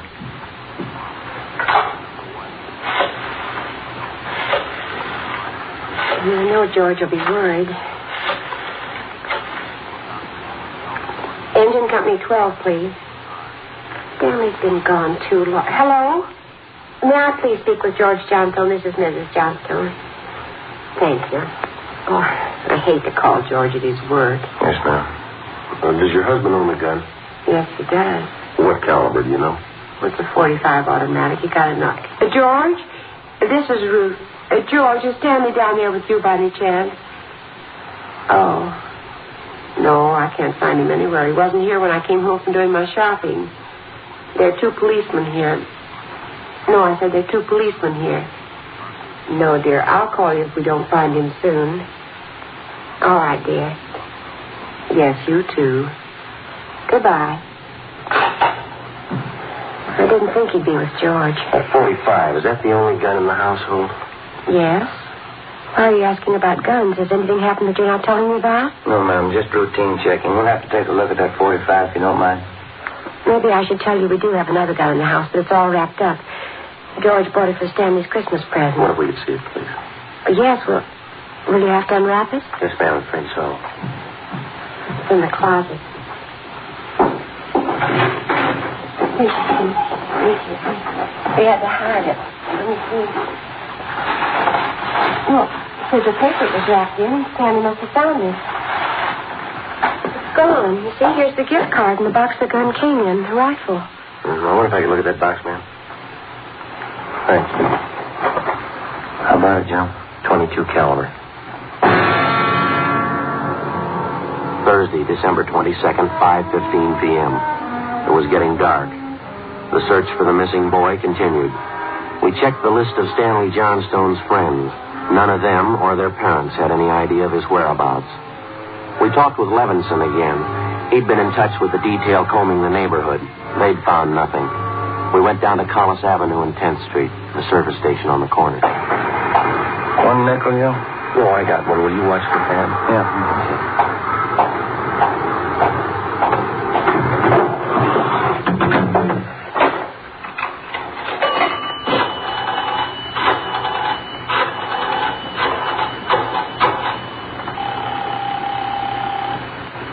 City Hall? 2667, please. 2667? Crime Lab, Jones. Hi, Lee. Joe Friday. Yeah, Joe. Any sign of the Johnson kid? No, not yet. How are you coming? Finished the precipitant test. It's human blood. Yeah? Working on the blood group now. You know what type the Johnson boy has? Well, I didn't want to upset his mother. Thought I'd wait till the last thing. We're in the neighborhood. Check with the family physician. That way you won't disturb it. Yeah, I figured on that. Just a minute, Lee. Yeah. Yeah, Mick. Boss just pulled up. Okay. Thad Brown's out here now. I'll check you later, Lee, huh? All right, Joe. Bye. Bye. Oh, this way, Joe. Gentlemen, how's it going? We just checked with Lee Jones. Yeah, I know. It's human blood. What do you think? We talked with the boy's mother, Mrs. Johnstone, found a gun missing. Yeah? Caliber's the same as the empty casing Levinson found. It's 22. You said the gun was missing? Yeah, the Johnstones were going to give it to the boys a Christmas present. They had it hidden, but it's gone. Any idea who took it? Well, they left the Christmas wrapping behind. I think it was the kid. 22 rifle, huh? 9-year-old boy. One thing I'll learn. First, it's carbide cannons on the 4th of July. The city issued ordinance after ordinance. A few thousand kids around the country had to lose their eyes, fingers, hands before the parents would give us their full cooperation to outlaw them. I know what you mean. Sure you do. You and every other cop in the country became the heavies trying to clamp down on them. So it's the same story. This time it's guns for Christmas. Well, I know what you're thinking, but we're not sure yet. Listen, Friday. There's a city ordinance against giving a gun to a kid. You know that. Yeah, I know that. There's a missing boy and a missing gun. There's blood on the ground and an empty shell. That's enough for me. Yeah, we're going to stay with it. Something's got to break. Yeah? I hope it's not the hearts of that kid's parents. Hi, Chief. We're looking for you, Friday. What do you got, Harry? Found the gun. New 22 rifle. That says it's been fired recently. Where'd you find it, Levinson? Back up there in that scrub oak behind the Johnstone house. Mrs. Johnstone identified it. Buckley took it down to the crime lab. Thanks, Harry. Miss Johnstone okay? Pretty sick now. Doherty came up with something else. What's that? There's another one missing. An 8-year-old boy. 6:30 p.m. We talked with Officer Doherty about the other missing boy. He told us that his name was Stephen Moorheim, 8 years old. His family had just moved into the neighborhood. It seemed that no one besides the Moorheim family knew that the boys played together. Mrs. Moorheim told us that Stephen told her that he was going out to play and that he'd be home by 6 o'clock for dinner. She told us that he was an unusually prompt boy and almost never overstayed his playtime. We got a description of the Moorheim boy and put out a missing broadcast. We called the Johnstones' family doctor. He told us that Stanley's blood was type O. At 7 p.m., we talked again with Mrs. John Moorheim. Are you sure Mrs. Johnstone doesn't know where the boys are? She has no idea, Mrs. Moorheim. Oh, this is terrible. Just awful. I feel there's more to this thing, something you're not telling me. There's no use to upset you until we know a few things for sure. And you're holding back something. Well, now, please try not to worry, Miss Moorheim. There are certain things that we're going to have to ask you, routine questions in any kind of investigation. Is there anything else you want to know? Yes, ma'am. What is your boy's blood type? It's a funny question. Do you think anything's happened to him? Have you found him and you're not telling me? No, ma'am, we haven't found him, and we don't think anything's happened to him. His blood type? Yes, ma'am. Oh, I think I have it written down in Stevie's baby book. Yes, here it is. It's type O. Thank you. I wonder if I might use your phone? Yes, of course, it's in the hall. I'll be right back then.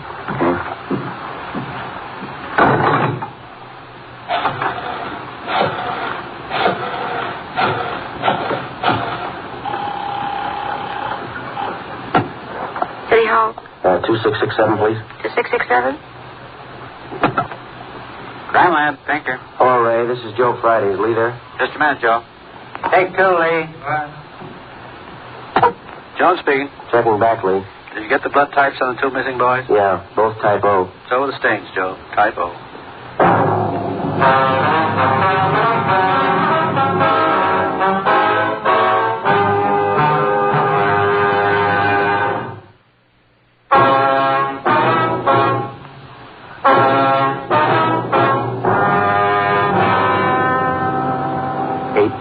Thursday, December 22nd. Still no sign of either of the missing boys. Chief of Detectives Thad Brown went back to headquarters to direct the search from there. He dispatched another detail of 50 men to aid in the hunt for the missing youngsters. 8:30 p.m. was getting a little colder. The citrus growers were warned to expect a freeze. We went up the block to see Mrs. Johnstone. Her husband had quit work early and returned home. We talked with him for a while. He could tell us nothing more than we already knew. We still had not informed either of the families about the blood stains and the empty cartridge casing which had been discovered in the backyard of the Johnstone home. It was more than possible that they had a right to know about our findings, but Ben and I felt that there was no cause to add to the distress of the 2 families at this time. If the 2 missing boys were found alive and well, then the blood stains and the cartridge would be of no concern to the relieved parents. At 8:40 p.m., Ben and I left the Johnstone house and went to the home of Mr. and Mrs. John Moorheim. Miss Moorheim, you said your husband worked at a market? Yes, he telephoned about 15 minutes ago. Said he's closing up right away. He'll be here any minute. I wish Stevie would call, come home. It's so cold out tonight. All he had on was a thin cotton jacket. Well, try not to worry. We're doing everything we can. He'll be all right.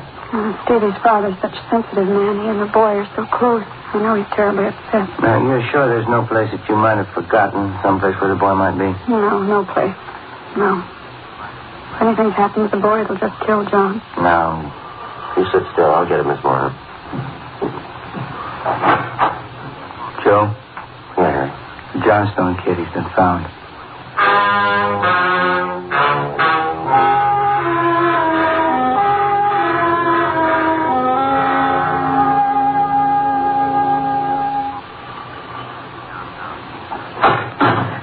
He's home, Sergeant. He's come home. Thank God he's all right. Where's he been? Did he tell you? No, he didn't. His clothes are all dirty and he's acting strange. Never seen him like this. How do you mean, Miss Johnston? Well, he just came to the front door and said, "Hello, Mom." And sat down in a chair and stared at the floor. And we talked to his father and me. You mind if I talk to him? No, go ahead. I asked him about the little Moorheim boy, but he wouldn't tell me a thing. Where is he now? Right over there in the living room. Looks all right. Yes. Son, this is a police officer. He wants to talk to you. Don't be afraid, dear. He only wants to ask you some questions. Son. You see, Sergeant? Stanley, look at me, son. Come on, youngster. Get your head up there. That's better. He has your mother pretty worried, you know that. You want to tell us where you've been? We should try to get him to eat a little something. You hear that, son? Want something to eat? Stanley, there's another little boy up the street who hasn't come home. You know where he is? His father and mother are worried about him, too. Just like your folks were. We're going to ask you to help us find him. I killed Steve with the .22. We were only playing, but I killed him. How do you know you killed him?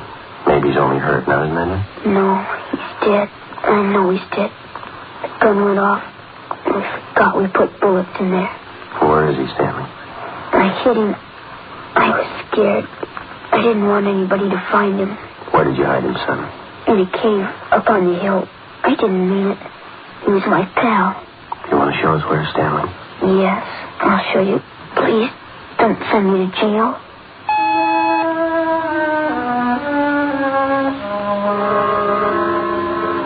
(9:15 p.m., Thursday, December 22nd. 9-year-old Stanley Johnstone led the way up the hill behind the backyard of his home. He showed us the wagon that he moved the body in. His father came along with us. About 50 feet from the crest of the hill, The boy pointed to a thicket of scrub oak. There we found a small cave holding the body of Stephen Morheim. There was a single bullet wound in his chest just below his heart. He was dead. We covered the body. Stanley, how did it happen? I knew my folks were going to give me the gun for Christmas. I knew where it was, and I got it. There was a box of bullets with it. Were you pointing the gun at Stevenson? No, sir. No, sir, I wasn't. It was Steve's turn to play with it. I was chasing him. He tripped over that stump there, and he fell. Gun hit him in the stomach, and it went off. Well, why do you think you killed him if you're telling us the truth? I'm telling the truth. Honest, that's the truth. Well, I believe you, son, but why do you think you killed him? It was my gun. Stevie'd still be alive if I didn't go and get it. I should have waited till Christmas. It's all my fault. Well, where have you been all this time? In the cave with Steve. What were you doing in there, son? I was praying. I was praying for God to make him alive again.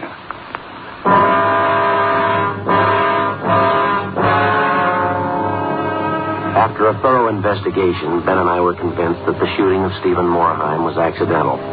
Lieutenant Lee Jones' findings substantiated the Johnstone boy's story even to the smallest detail. We put in a call to the coroner's office, and we acquainted him with the facts. He designated a local mortuary to handle the body, pending autopsy, and granted us permission to remove the body to the Morheim home. Mrs. Morheim collapsed. The family doctor was called. Ben and I sat in the living room to wait for John Morheim, the dead boy's father. Edith? Edith? Mr. Morheim? Yeah, you the police? Yes. Well, where's Edith? Where's my wife? Has my boy come home? Have you found him? Yes, sir. Well, where is he? Steve? Stevie? Where's Steve? He's hurt, isn't he? Yes, sir, yes. Well, where is he? I want to see him. He's hurt bad, Mr. Morheim. Where is he? I want to see him. How bad? Pretty bad. He's dead. All right, if I go in. Yes, sir, if you want.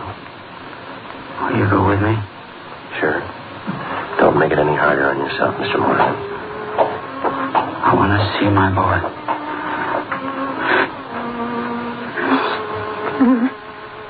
Mr. Morheim.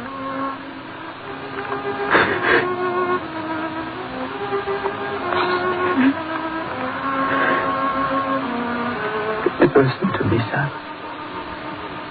We got you a lot of nice things for Christmas. Everything you wanted. I got you the 3 new cars for the train. That one with a searchlight on it really works, son. Got you that new switch you wanted. A lot more track. Oh, now you can have big layout. And, you know that new baseball mitt we saw? I got it for you. The cowboy outfit you want. I got it. Mr. Morheim. Come on, you. What happened? It was an accident. He was playing with a Johnstone boy up the street. Playing with a gun. It went off. What was the other boy's name? Stanley Johnstone. It was an accident. Mr. Morheim, where are you going? I want to see that boy. We had no idea what the dead boy's father had in mind. We didn't feel that we should try to restrain him. Ben and I went along with him up the street to the Johnstone home.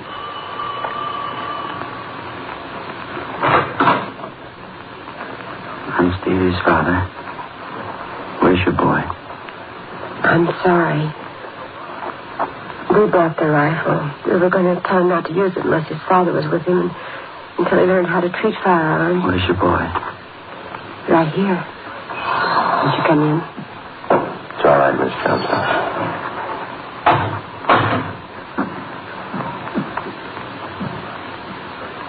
you the boy that was with Stevie? Yes, sir. What's your name? Stanley. I know it wasn't your fault, Stanley. Wonder if you'd do something for me. Yes, sir. I've got a lot of nice presents for Stevie. I know he'd want you to have them. I want to give them to you Christmas Eve. Mom? I think that'd be a fine idea, son. Come on, Dad.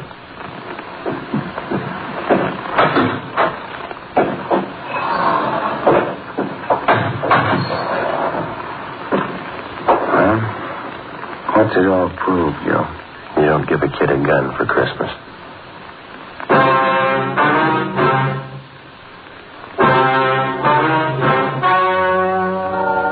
The story you have just heard was true. The names were changed to protect the innocent. On December 24th, 1948, a coroner's inquest was held in the county morgue, city and county of Los Angeles, state of California. In a moment, the results of that inquest.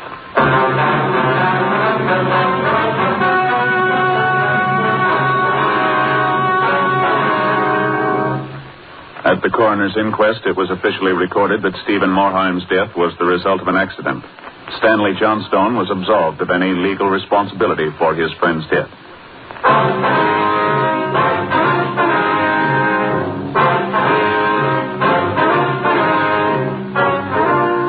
You have just heard Dragnet, a series of authentic cases from official files. Technical advice comes from the Office of Chief of Police W.H. Parker, Los Angeles Police Department. Ladies and gentlemen, the American Broadcasting Company brings to its entire network one of radio's most unusual programs. Pat Novak, For Hire.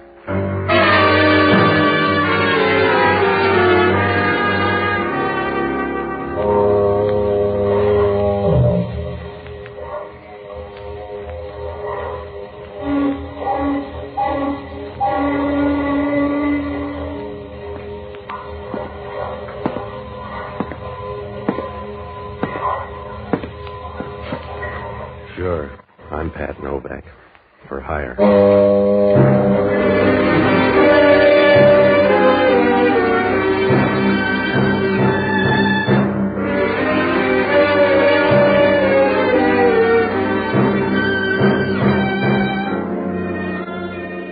That's what the sign out in front of my office says. Pat Novak for hire. You don't get in the blue book that way, but you don't embarrass your friends either.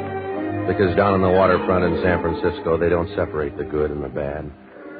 They let them run together. And before long, you got a caste system. You're either alive or dead. If you're on top, you keep fading the crowd and trying for sevens until you lose the dice. It's not the only way to play it, unless you like worms. I rent boats and do anything else that'll put a fast handle on a buck. But it doesn't always work out because down here, all your luck is junior grade and trouble is trumps. I found that out Tuesday night. It was the first time I ever saw Rubin Callaway, and the last time, too, if you like to keep a tidy record. It was about 7 o'clock, and I just started back across the bay from Sausalito.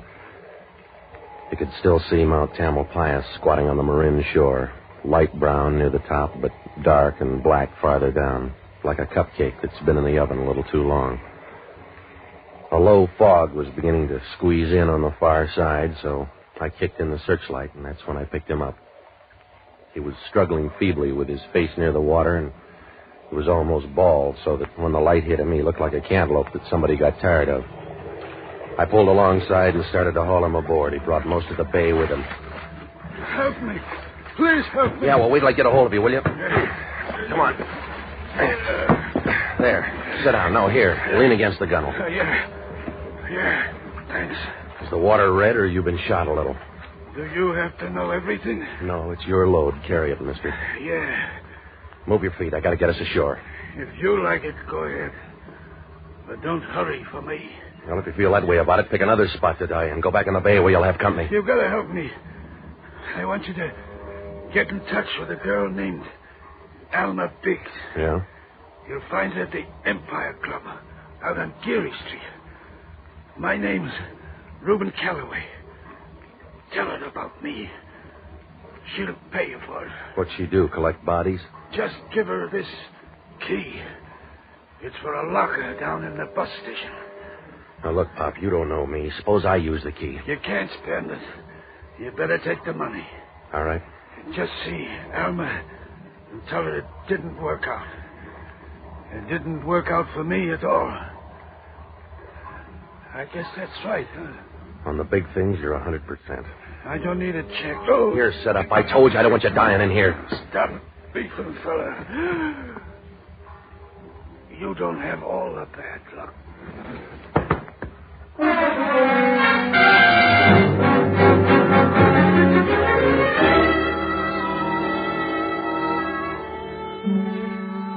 They must have sent a fast chariot because when I leaned over, the guy was dead.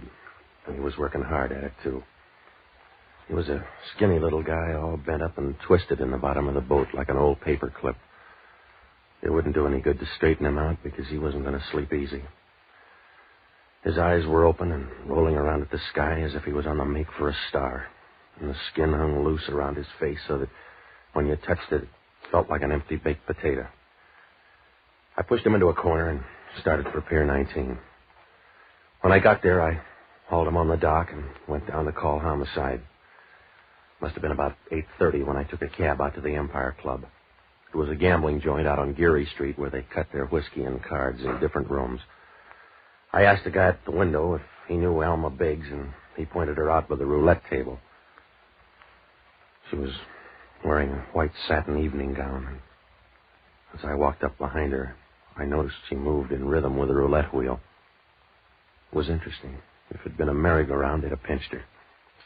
I squeezed in next to her at the table, and I was thinking of trying it again when she started to talk. It's a tight fit. Are you sure you like it? I'm not going to stay long. That's what Rudolph Hess said. Make your bets, ladies and gentlemen. Gamblers, make your bets. Stake me, Alma. I can't afford you, darling. Well, go broke for Rubin Callaway, then. 4 on the red.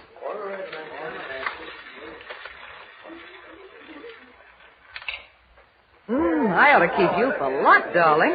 Will you comb your hair? I'll take the chips. They'd look bad on Callaway. Oh. It's too crowded here. Let's find a closet. All right. Did he look pretty? For a fish, he was all right. Who are you? Pat Novak. I picked him up in the bay. He said to look you up until you didn't work out. That would please Turk. Yeah? Who's Turk? The reason it didn't work out. Is that all, Mr. Novak? Except for a key. It fits a bus station locker here. You keep it, Mr. Novak. It won't buy anything. Now, look, sweetheart, I picked up your boy and dried him out, but that's all. We were small friends at best, so the services stopped. You can come to a slow stop for $200. Take the key and pick up what's in that locker. I'll get it from you later. Yeah? I'll meet you in an hour. Where's a good place? Your apartment? Well, it's a place. I'll find it in the book. I hope you don't mind. No, the thin walls will save me. What's in the locker? What would it prove? Proves you got a small mouth, Angel. Unless you're going to kiss it, don't worry. 9:30 then? All right. I'll bring the 200 with me. Don't worry about the dough. Oh? Because I scooped your chips off the table. See you later.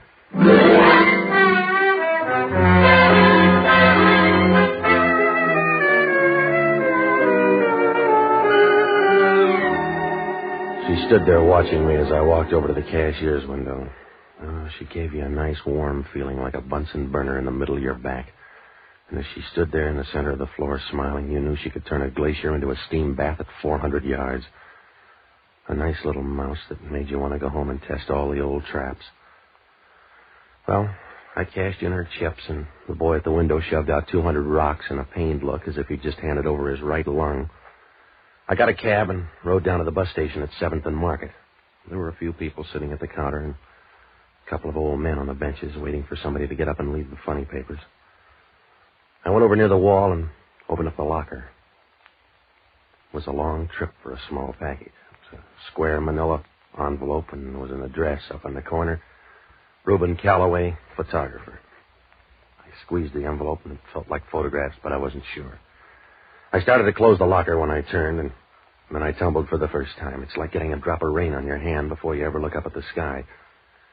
The two of them were standing over by the cigar counter watching me. A guy with a heavy overcoat and a little small guy about the size of a hangnail. It wouldn't do any good to sit down because I knew they'd stay until somebody condemned the building, so I walked past them out onto the street. There was a cab standing right in front. Cab, mister? Yeah. Swing up toward the St. Francis, will you? Yeah, Now, look, you're going to be tailed, so brush up on your alleys. if you like it that way. Hey, you were supposed to take a left there on Mission. I got a license. Where's yours? I told you to double back over Market. Look, get out and walk if you don't like it. I've been bought, mister. Oh, my two friends. That's right. You should have come first. I ought to part your hair. You got more chance with them. Here we are. Where you going? You like alleys, that's what you're going to get. Yeah. Take it easy, fella. You're not going anywhere. You were nice while you lasted. Take it easy. You better walk up a wall. They'll block the alley. See?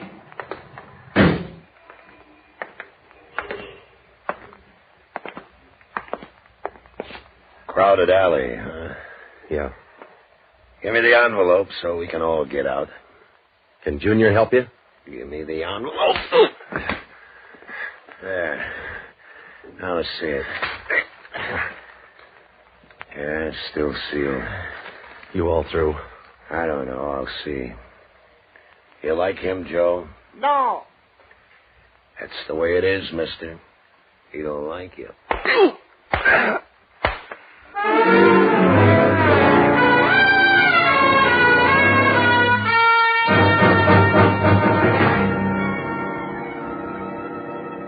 I slid down like an old sock on a bony leg. I rolled over a couple of times and tried to stand up, but it wasn't easy. You might as well try to find a hair in a bowl of chop suey. Well, it began to rain, and I figured it'd be easier to float out to the street, so I went to sleep.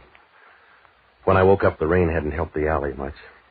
It's like washing your kid's face and finding out he was ugly to start with.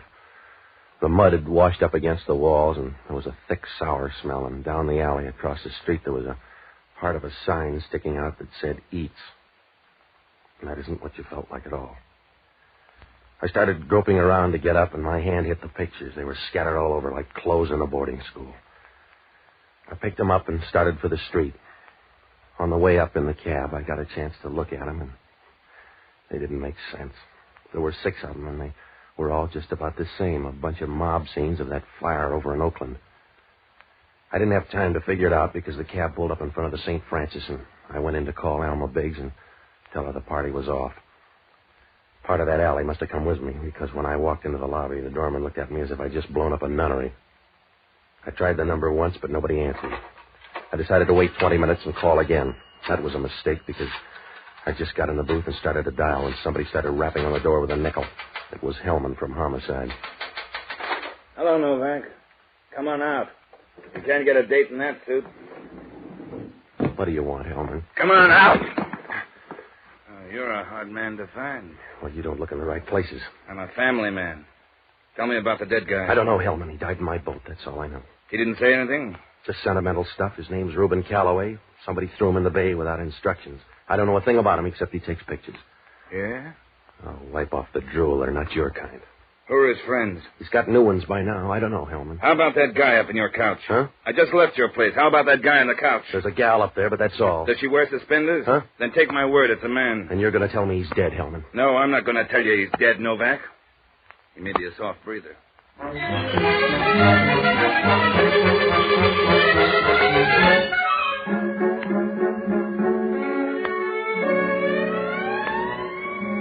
When Hellman mentioned the stiff up at my place, I knew we were going to be in low gear the rest of the night because Hellman isn't an easy guy. He wouldn't give his wife an aspirin if she had concussion of the brain. He took me out the side door, and we rode up to my apartment. The dead guy was lying on the couch with his arms across his chest as if he wanted somebody to give him a lily or a way out of this. The lamp was shining down in his face, and the light was distorted, but when you stood over him, you could see his face was the color of pressed seaweed. If he had anything to be happy about, you couldn't tell, because his mouth was open and hung over to one side like a loose change purse filled with old teeth. His clothes were rumpled, and his shirt was open at his neck.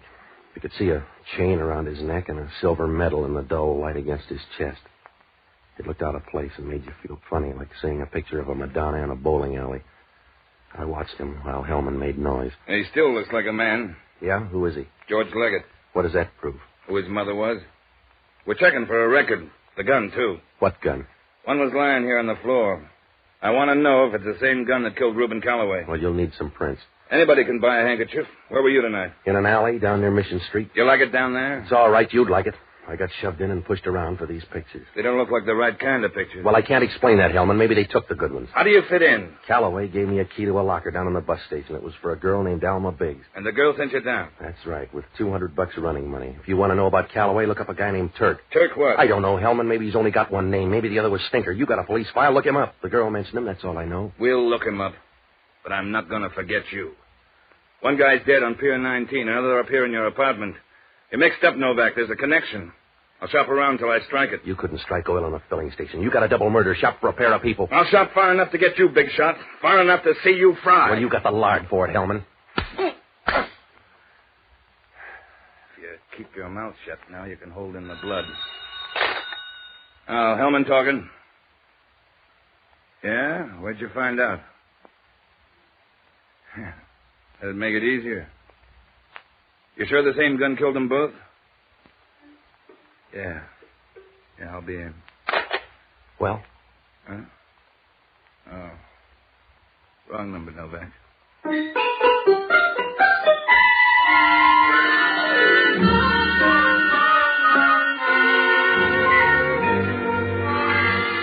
They didn't give Hellman a sense of humor. They gave him a loud laugh instead.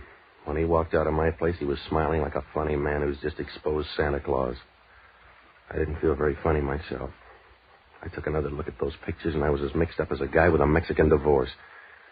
They were just ordinary pictures of a fire in Oakland. What made them so important? I was sure that Gunsel had taken some pictures, but, well, were they any different than those? And why was Alma Biggs afraid to pick them up? And who was a guy named Turk? I was full of questions, but no answers, like some guy at a peace conference. If I went over it any more, I'd be counting my toes. So I got out of there and looked up Jocko Madigan. Oh, he's a good guy, and he was a smart one, too, until he decided the only way you can get a good trade-in on hard luck is with a bottle of whiskey. I found him at Emilio's bar, patting Bill, the bartender, on the back with one hand and pouring jiggers of gin with the other. At the table down at Murray's, in the place where Louis dwells. Jocko. Ba, ba, ba. Gentlemen songsters off on a spree, doing from here to eternity. Jocko, I want to talk to you. Patsy, I'm driving a Harvard man crazy. He's at the end of the bar. Well, stop drinking and listen to me. I've got to keep on drinking, Patsy, if I want to preserve any continuity in my life, because I don't drink to forget, but rather to remember. To remember all the pleasant events of my life. There were two of them, I think. All right, Jocko. The first was a girl I met many twilights ago, and the second was a summer night in St. Louis when a bartender felt crazed with the heat and set him up on the house. Will you stop it? I'm in trouble. Memory is a blessed toy, Patsy. But you have to be careful because it can be dangerous, like giving a rifle to a small child for Christmas. It's true he can get some temporary pleasure out of it by shooting various neighbors, but sooner or later he's going to kill the only rich relative in the family. Jocko, I'm tired. And memory is the same way. So you're entitled to collect the few good ones you have. You're allowed to straighten them out and put them in order. After all, an old pool ball gets whacked now and then. You all through? Yes. I've run out of memories. Hellman thinks I killed two guys 10 miles apart. Wasn't it difficult? The same murder gun. The whole thing is tied up with some pictures. In color? A guy by the name of Rubin Callaway died in my boat. He gave me a key to a locker downtown. The pictures were there. Is that one of them? Yeah, take a look. Oh, if it's a group picture, they were a very unruly family. It's the Oakland fire. Two Gunsels followed me and took some of the pictures. In the meantime, some guy got shot in my place. Everybody's after the pictures. Why? Have you seen the other pictures? No, I took an intermission. That's why you got to help. Now, you'll find Rubin Callaway's address in the phone booth. Get up there and go through his stuff, will you? It doesn't sound legal. Neither's a bum murder rap. Get up there and go through his pictures. Try to find anything that'll fit in with his set. Where are you going besides jail? I got to find a gal named Alma Biggs. Oh, you'll have trouble with a name like that. She's probably changed it. The locker key was tabbed for her, but she hired me to run her errands. Is she pretty? Yes, if you like a fast track. Now get up there, Jocko. Why can't I see her? Will you stop it, Jocko? Just get up there. Forget about her. She'd scare you to death. Yes. Well, at least I'd die hopeful. Good night, lover.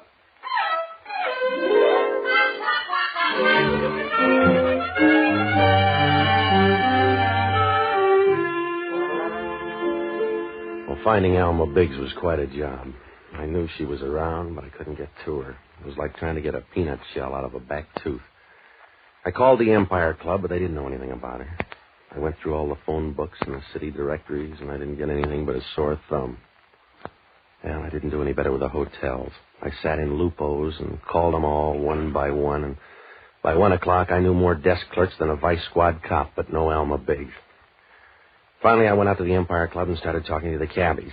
About 15 minutes later, one pulled up and remembered taking a girl in a satin evening gown up to an apartment on the hill. I called Hellman and rode up there to check the names. Alma Biggs had an apartment on the second floor.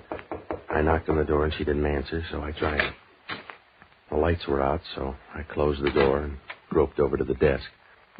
I should have noticed the draperies as I passed because they were full of people.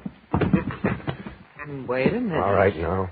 Wait a minute, Mr. Novak. Stop breaking things. Someday you may want to mend me. Do you always sleep in the curtains? Do you always talk this long in the dark? Turn on the light. Yeah. I wanted to see who you were. George Leggett, maybe. Oh? Do you know him? We're roommates. He died on my couch tonight. Anything serious or just humdrum death? He's satisfied. What do you know about him? Well, I never heard anybody say a bad thing about him. Of course, I never heard anybody mention him. Now, look, Angel, it's late. Who's George Leggett? Why do you care? Because homicide cares. They got Callaway and Leggett back to back, and they want my skin. It's a nice skin, darling. Where are the pictures? Unless you're a social worker, you're not going to like them here. Let me see. They're not all here. Yeah, I figured that. Where are the other pictures, Patsy? In some Gonoff's album. 2 of them jumped me down near Mission Street. Who were they? We never got that friendly. Well, there couldn't have been 2 of them. Well, maybe the little guy was just window dressing, but he gave the right answers. Patsy, I think you're a liar. You're nicer than homicide. I want those pictures. You do. And I'm going to take them away from you. Well, if I had them, that's a big enough gun to do it. Get the pictures, Patsy. It's a bad time for murder, Angel. Homicide's working this week. I haven't time, Patsy. I'll push you down like a blade of grass. Get the pictures. Now, look, sweetheart, I took a job for $200. It covers a tandem murder rap and a sapping down on Mission Street, but it won't cover big talk from you. Now, put the gun away or I'll bend you hard. Don't move up when you talk. You're around behind. Come on, give it to me. Up it, Patsy. Feels good. Let it go or take the pain. Drop it. You don't have to hang on. I'm not a barbell. You're handy now. Who's Turk? Stop it. You're hurting my arm. There's a guy named Turk. I want to know who he is. You're late for that. Who is he? Go ahead, tear it off, and you'll die ignorant. Yeah. You sound blue, Novak. Oh, what do you want, Hellman? I want to give you a reason. We got the coroner's report on George Leggett. Yeah? He died in your apartment. The blood off your carpet looks good on these slides. All right, so the murderer sold me the rug. So what, Hellman? So we ran down George Leggett's record. A Detroit gunman who got out here 6 weeks ago. Yeah? He traveled for years with a guy named Turk Spaniel. Now, that's your boy. You better find him. We already have. Don't tell me he's up on the couch. He was born too soon for you. We checked with the Detroit police. What'd they say? They know all about Turk Spaniel. He was killed 9 years ago in West Detroit. But they found the guy that did it and sent him up to Lansing for life. Yeah? Yeah. He was a guy named Joe Biggs. Say hello to your girlfriend.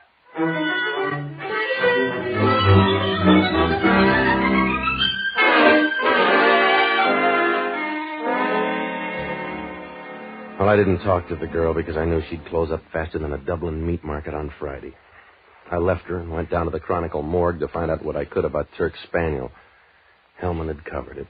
Spaniel talked too much, and Joe Biggs killed him and left him growing out of a ditch like an old weed. I didn't know where to turn now. With Turk gone, who was after those pictures besides Alma Biggs, and what did they prove? I knew the answer was there, probably in plain sight like a blimp on a football field, but I couldn't get near it. It was past 2 when I got back to my apartment, and the phone was screaming for help. Yeah. Hello, Patsy. This is Jocko. What'd you find out? That Callaway was quite a photographer. Yeah? You should see some of the pictures. Ooh, I'm in love with it. All right, Jocko. Did you find anything? There's a check for $1,000 from Alma Biggs. Yeah, what else? Some more pictures of the Oakland fire. One of them looks good. Yeah? It's just like the rest, except in the background something is circled with a red pencil. That'll do it, Jocko. And there's a clipping here with another picture. I can't tell, but I think they match. What's it say? Well, it's all about... Jocko, what's the matter? Are you all right, Jocko? Jocko, you all right? He says to tell you no.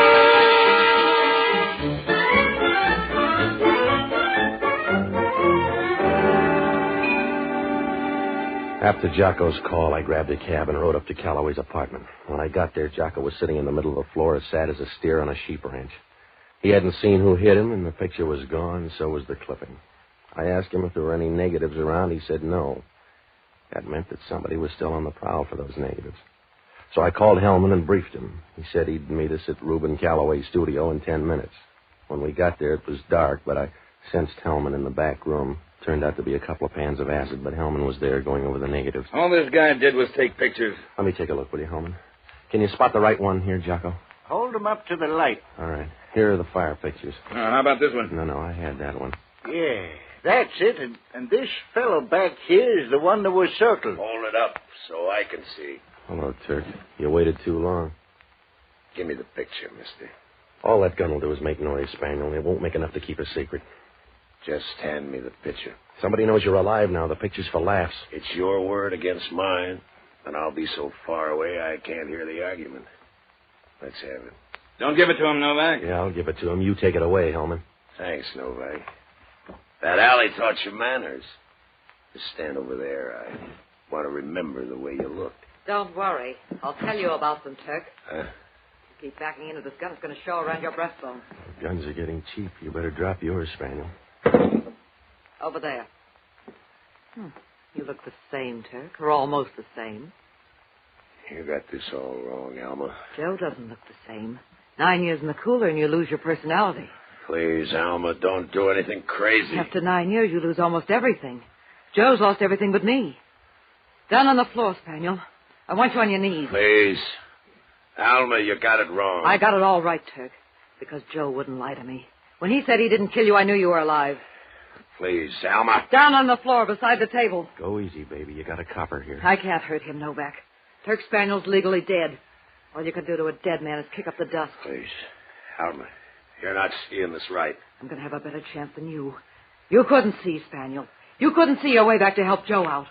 You look good on your knees. Over by the table. Leave that acid alone, sweetheart. I'm going to help him see. With a whole panful of it. I'm going to help you see, Spaniel. Please. Please, Alma, you wouldn't do that. You got the short end of the bet.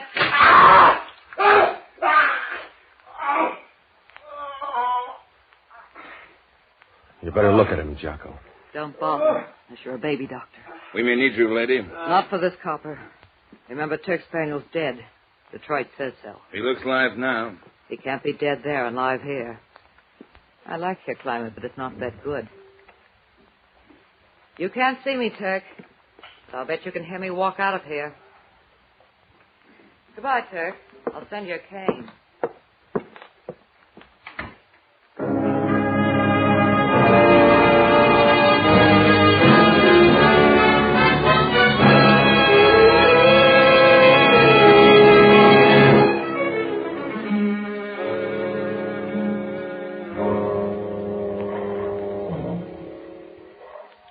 Well, Hellman managed to get most of the story out of Turk Spaniel. Rubin Callaway stumbled into the whole thing, and he didn't know what hit him. He went over to Oakland to take some pictures of the fire, and he got a picture of Spaniel in the crowd. Spaniel saw him and trailed him over to this side. He had to get the pictures because back in Detroit, he'd framed Joe Biggs with a riddled-up body and skipped out of the country. He'd been away until a few weeks ago, and now he was waiting for a boat out of San Francisco, so he had to stay dead. He sent George Leggett after the pictures, but Leggett figured it was a good way to double-cross him and stay in the clear, so he tipped off Alma Biggs, who'd come out here on a lead a few weeks before. Turk finally tumbled. With a local gunsel, he killed Callaway and left Leggett in my apartment where he trailed him. It almost worked out, but he didn't get to that shop in time. Well, Hellman asked only one question. When I first met her, did I know that Alma Biggs was that hard? No. In that satin evening gown, I didn't think so.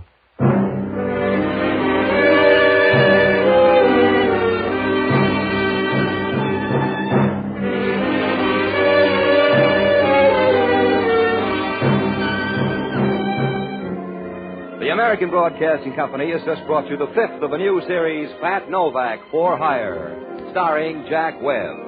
Pat Novak is produced and directed by William P. Rousseau. Jocko Madigan is played by Tudor Owen. Inspector Hellman is played by Raymond Burr. Music was composed and conducted by Basil Edlund. In our cast were Yvonne Fady, Charles McGraw, Herb Butterfield, and Herb Ellis. This program is being released to our servicemen and women overseas through the worldwide facilities of the Armed Forces Radio Service. Be with us again next week when over most of these same ABC stations we will bring you Pat Novak, For Hire. This program came to you from Hollywood.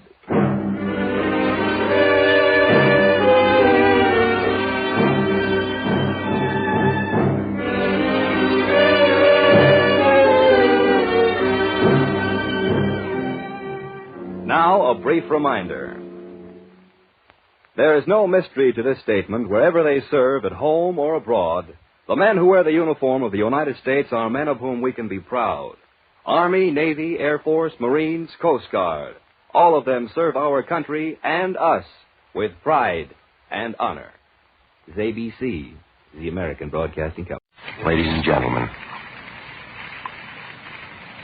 the makers of Fatima cigarettes and the entire cast and crew and technicians of Dragnet respectfully dedicate tonight's program to the memory of Barton Yarbrough, who created and portrayed the role of Sergeant Ben Romero.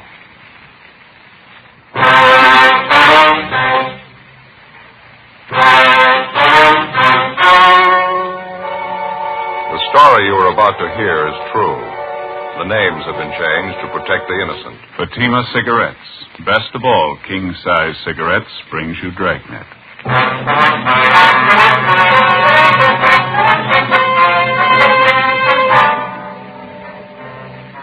You're a detective sergeant. You're assigned a robbery detail. 2 convicts escaped from a nearby state penitentiary in the early morning. According to reports, they're heading for your city. They're both armed. They're both dangerous. Your job, get them. Fatima, America's first, largest-selling blended cigarette. Now, king-size. See the difference. Taste the difference. Smoke the difference.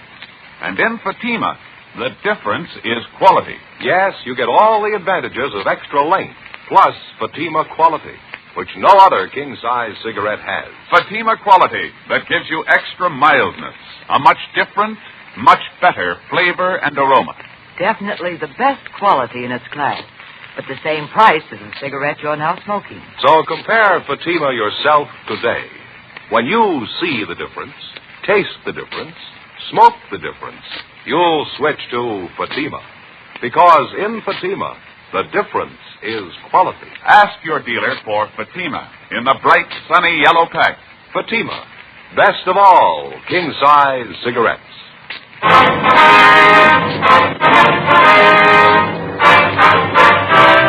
Dragnet, the documented drama of an actual crime. For the next 30 minutes, in cooperation with the Los Angeles Police Department, you will travel step by step on the side of the law through an actual case transcribed from official police files. From beginning to end, from crime to punishment, Dragnet is the story of your police force in action.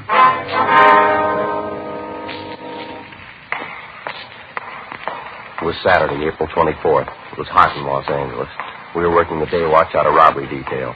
My partner's Ben Rommel. The boss is Captain Didion. My name's Friday. It was 5 minutes past 8 a.m. when I got to room 27A, robbery detail. Morning, Joe. Hi, Crowley. How's it working out? Any more word on the escaped prisoner? Nothing this morning, no. Captain likes to see you, Joe. Okay. Ben check in yet? Nope. Getting a little late. Guess he was held up, huh? Captain wants to see you right away. Some bad news, Joe. Oh, what's the matter? Maybe it'd be better if he told you. Oh, all right. Oh, morning, Joe. Hi. Do you want to see me? Yeah, come on in. All right. Sit down. Yeah?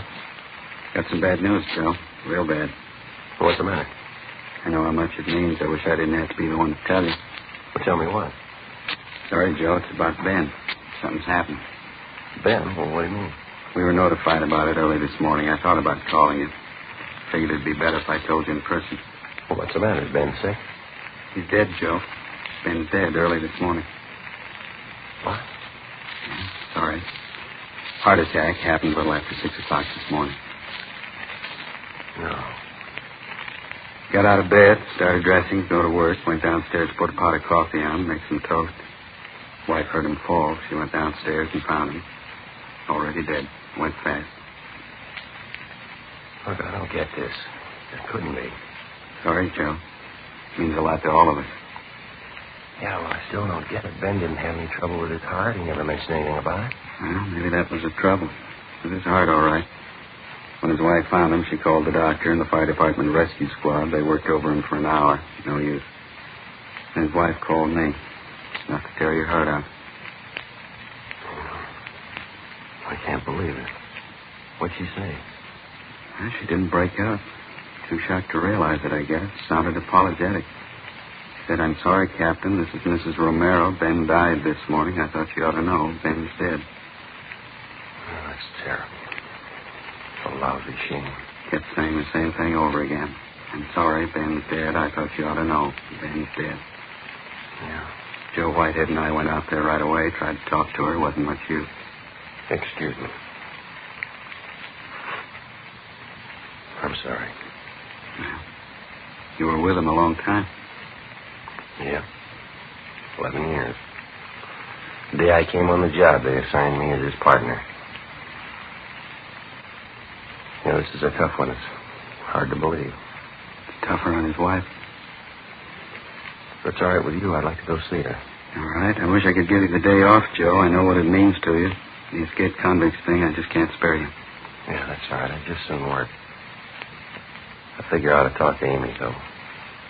Might help to take the edge off it for her, maybe. Sure. Go ahead. Joe? Yeah? I know what it is. I've been on the job 19 years. Lost 2 partners. Good cops. One of them was killed in the line of duty. The other one worked at his job until he dropped. The same thing, Joe. Yeah. In my book, they both rate medals. I left the office and went down in the elevator alone. I got in the car and I started over for Ben's place. I thought about what I was going to say to his wife. I thought about his little boy. I thought about Ben. 11 years I'd been working as a cop. And all of a sudden, it wasn't the same anymore. I thought about the first day I met Ben. I was a rookie. I remembered what he taught me about being a cop.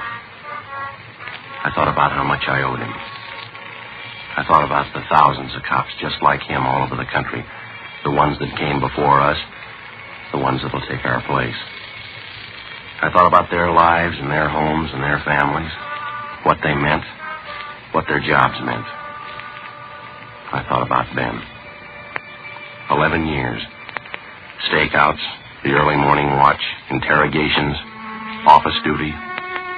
You could cover it in volumes or you could write it on the back of an envelope. He was a good cop and he was a good friend. There wasn't much else to say. It was a big loss.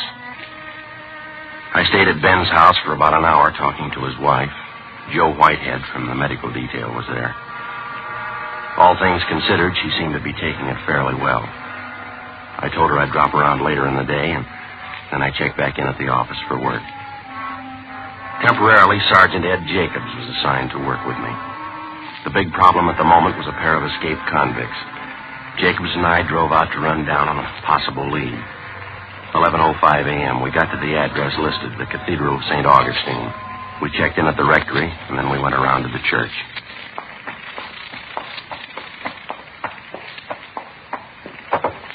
Go ahead. Okay.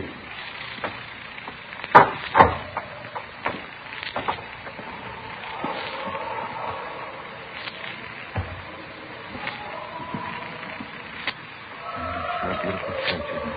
Yeah. It's a nice choir, isn't it? Wonder if they're holding services. No, choir's probably just practicing. You see the priest around anywhere, Ed? No. Oh, yeah, there's someone over by the side altar there. Looks like the padre. Yeah, it must be.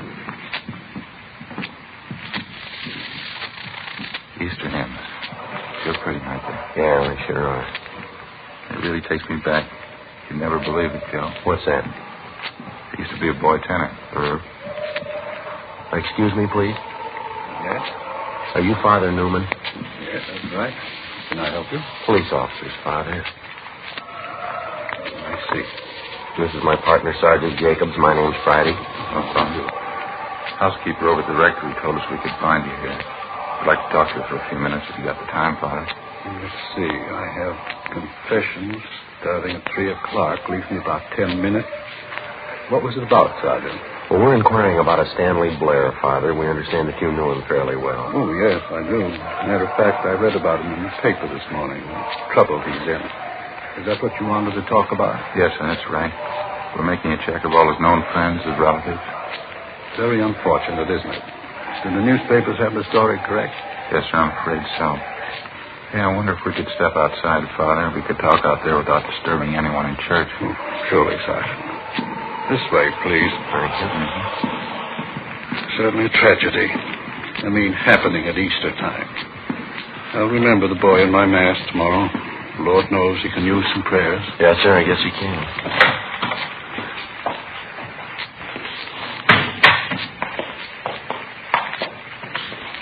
Here we are. Bench there, if you care to sit down. No, sir, that's all right. The newspapers weren't too specific.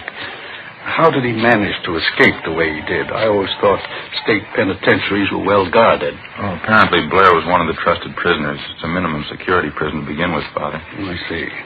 I suppose Blair and the man he escaped with thought about it a good deal. According to the paper, it was well planned. When did they get away, last night? Oh, it was this morning.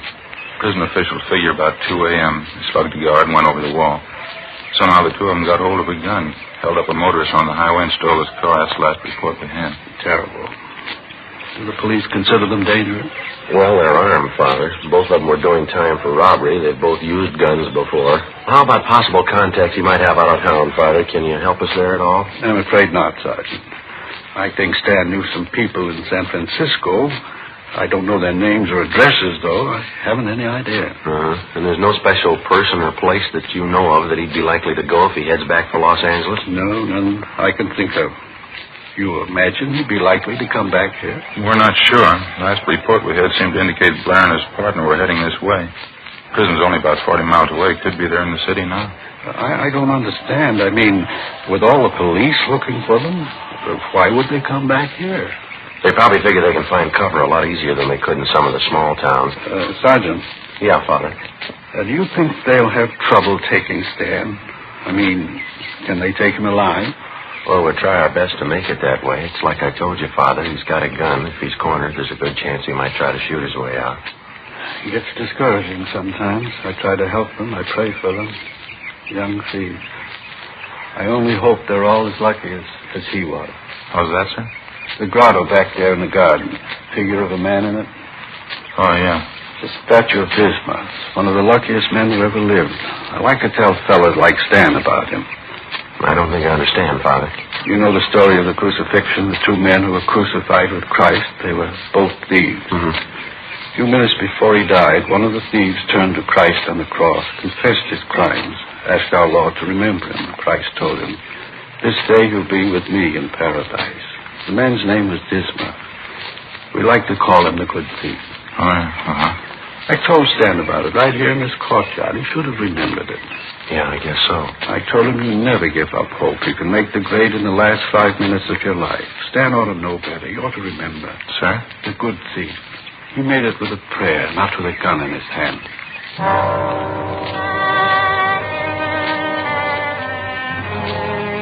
Before we left Father Newman, we gave him our card, and he gave us a list of 8 names and addresses, people in the neighborhood who'd known the escaped convict, Stanley Blair, before he was sentenced to the state penitentiary to serve time on his robbery conviction. 3:15 p.m. We met with Sergeants Max Herman and J.E. Crowley from robbery detail. We divided the list of names in half, and we began checking them out. Ed and I didn't have much luck on our end.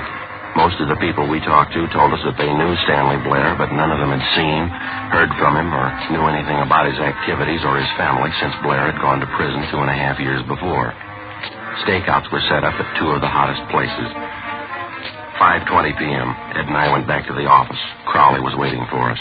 No luck on our end either. Same thing. Last they heard of him was when he was sent up. I guess that finishes it. Any late reports at all? Yeah, his teletype from the sheriff's office. It was waiting here when Max and I got back. Guess their hunch was right.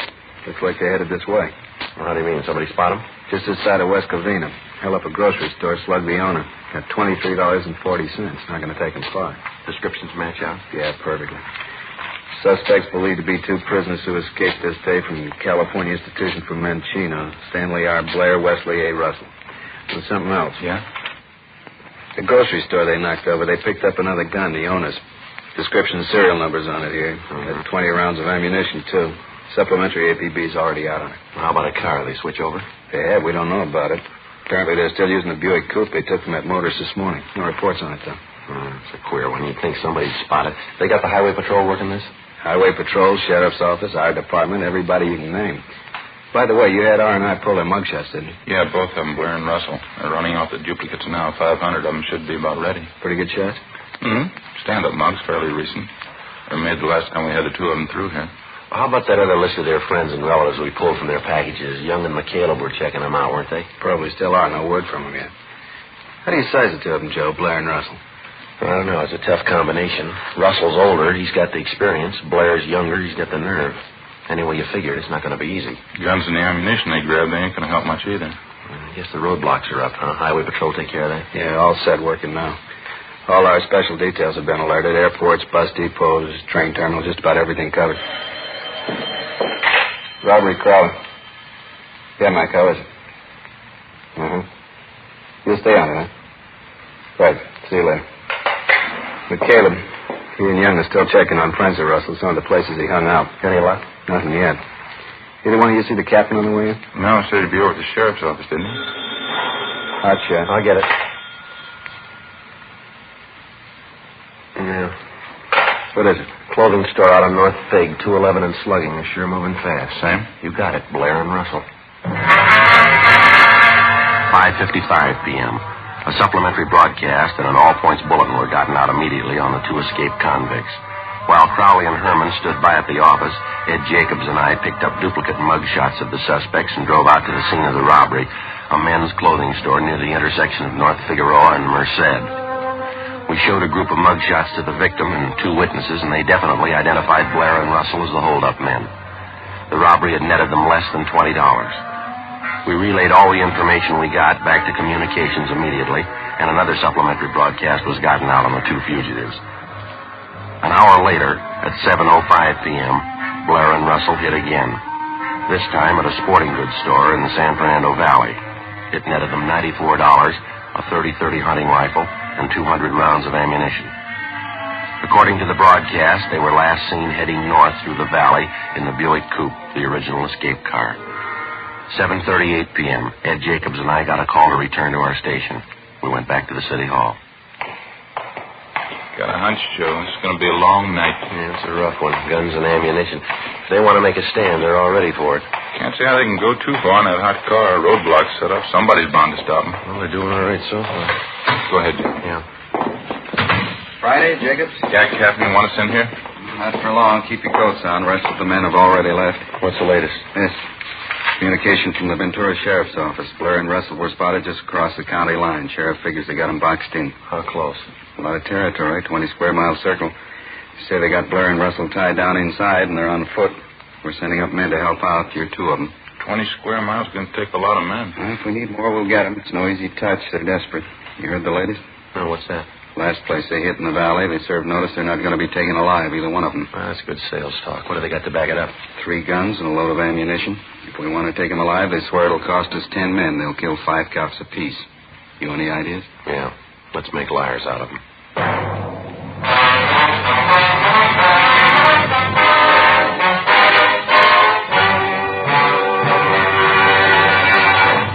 You are listening to Dragnet. Authentic stories of your police force in action. Fatima, America's first, largest-selling blended cigarette. Now king size. See the difference. Taste the difference. Smoke the difference. And in Fatima, the difference is quality. Yes, you get all the advantages of extra length, plus Fatima quality. which no other king-size cigarette has. You see, Fatima contains the finest domestic and Turkish tobaccos, superbly blended. And Fatima is extra mild, with a much different, much better flavor and aroma. Fatima, definitely the best quality in its class, but the same price as the cigarette you're now smoking. No wonder more smokers now insist on king-size Fatima than ever before. Friends, try Fatima. Buy several packs. Compare them over the last weekend of the old year. We're convinced you'll start the new year with Fatima. Yes, when you see the difference, taste the difference, smoke the difference, you'll switch to Fatima.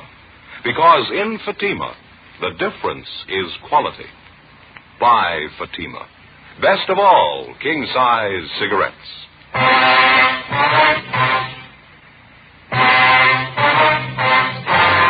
Saturday, April 24th, 9 p.m. Along with Captain Didion and a dozen other men from robbery detail, Ed Jacobs and I left the office and headed north up through the San Fernando Valley. The area where the two escaped convicts were reportedly surrounded was just on the outskirts of Ventura County line. On the way out, we stopped for a minute and I phoned Ben's house. His wife had been given a sedative and she was resting. Her folks were with her. 10:15 p.m. We arrived at the meeting point on the edge of the blockaded area from which the search was being directed. Communication facilities had been set up along with a field kitchen to feed the men taking part in the hunt. There were over 500 of them. From our office, the L.A. Sheriff's Department, the State Highway Patrol, the Ventura Sheriff's Department, and a couple of dozen private citizens who lived in the area. Together with Max Herman and Crowley, Ed Jacobs and I took up our position in the line of men that stretched north and east, then north again, circling the entire area. 20 square miles of it. The line drew slowly inward. 12 midnight. 1 a.m. No sign of the suspects. We stayed at it. You get no idea of the size of these hayfields till you start hiking them. Yeah. Throw the light over there, will you, Ed? Irrigation ditch there. Right there? That it? Yeah. That's okay. It's a long hike. I'd sure like to see some of that hot coffee pretty soon. Yeah, same here. Nice setup they got, huh? That field kitchen? Yeah. Hey, Joe! Joe Brady! Yeah, Crawley? You got the riot gun, haven't you? Yeah, we got it. You want to send up another flare? Towards the clump of trees. Over this way. Light it up good, huh? Okay, Crawley. About a 45-degree angle, Joe. That ought to do it, huh? Yeah, okay. That ought to do it. Really lights it up, doesn't it? Well, you got any extra magnesium shells there, Ed? Yeah. Let me get one right here. Here you are. Thanks. There we go. Friday, that you? Yeah, Captain, over here. No use beating the brush here anymore. We're moving up 3 miles north. How come? Blair and Russell, they hit again, kidnapped an old couple from a farmhouse. They still on foot? Yeah, as far as we know, they're hemmed in a 2-square-mile area. They may try to break out, use the old couple for a shield. Well, where's that leave us? I don't know. You think they'd harm the old couple? They kidnapped them. They're desperate. You figure it. 1:45 a.m. All of the men in the search party were shifted north to the area where the two escaped convicts and their kidnapped victims were last seen. 2 officers were sent to each farmhouse in the immediate neighborhood to make sure that the suspects and their victims were not hid out or that they were being held as hostages. The officers were ordered to remain at the homes in the event that Blair and Russell might try to find cover. The searching party moved in slowly over the affected area. We knew for certain the suspects were still somewhere inside. 2:15 a.m. Still no sign of them. The lines drew in closer. 2:30 a.m. Can't be much longer, that's sure. Yeah, well, I can't understand it. We should have jumped them by now. It's only a few hundred feet to go. There's the other line closing in toward us. Wonder if they could have slipped through. Beats me, Ed. Who's that coming? Can you see? Yeah, looks like Crowley. Yeah, that's him. Joe? Ed? Yeah. Hiya. Over here. You got any word? They found the old couple tied up in an irrigation ditch half a mile south of here. They all right? Yeah, they're okay. The old lady's forehead, bad head wound. She was slugged. She and her husband have been taken to the hospital. How about Blair and Russell? No word. Just heard the captain ask for the car with a loudspeaker. He's over there now with Sheriff Durley. Well, they couldn't have gotten through the lines. They got to be around here somewhere. Doesn't figure we combed every foot of this neighborhood. Attention all officers.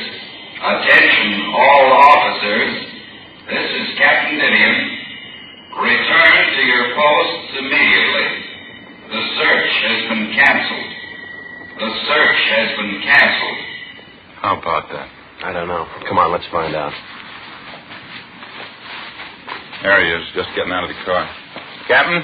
Yeah. What's the matter? Are we giving it up? No, maybe we've been going at it backwards. We've been trying all night to jump them. Got a new idea. Yeah? Maybe we can make them jump us. 2:48 a.m. Captain Didion and Sheriff Durley ordered the men to return to the sheriff's office. With the exception of 2 deputy sheriffs, Captain Didion, Sheriff Durley, and Ed Jacobs and myself, the rest of the searching party vacated the area. The plan was to give the general impression that the search had been called off in the hope that it might bring the suspects out in the open. Because of the darkness and the early morning fog settling over the terrain, we knew that the odds were all against us. Captain Didion and Sheriff Durley decided instead to try and lure Blair and Russell from wherever they were hiding out. Each of the small farmhouses in the immediate neighborhood, 8 of them in all, were already under surveillance.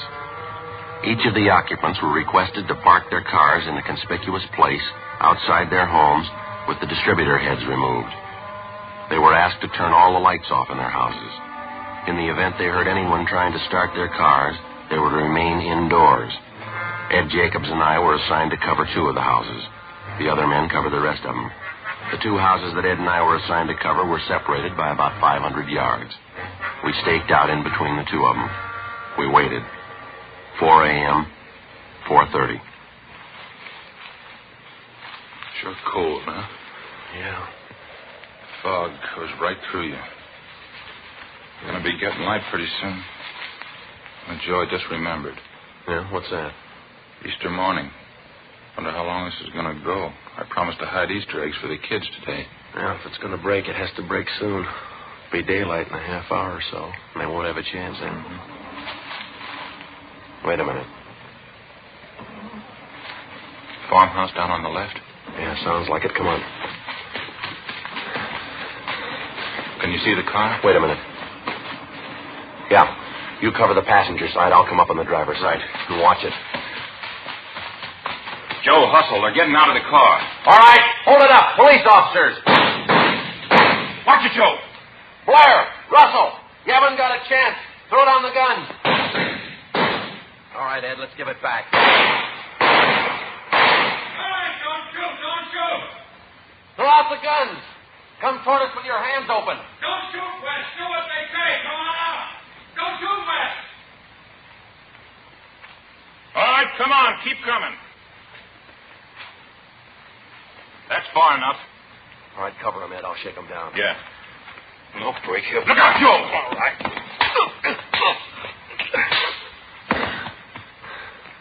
You want to throw the cuffs on him? Yeah, right.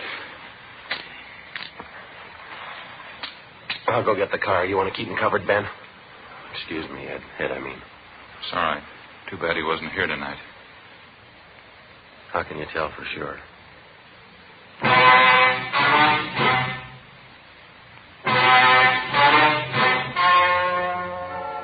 The story you have just heard was true. The names were changed to protect the innocent. On July 16th, trial was held in Superior Court, Department 88, City and County of Los Angeles, State of California. In a moment, the results of that trial. And now, here is our star, Jack Webb. Thank you, George Fenneman. Friends, we all hope that you enjoyed listening to Dragnet in 1951. We all like to think that you'll be with us during the new year. On our part, we hope to do 2 things. To bring you the kind of entertainment you want, and to introduce you to Fatima.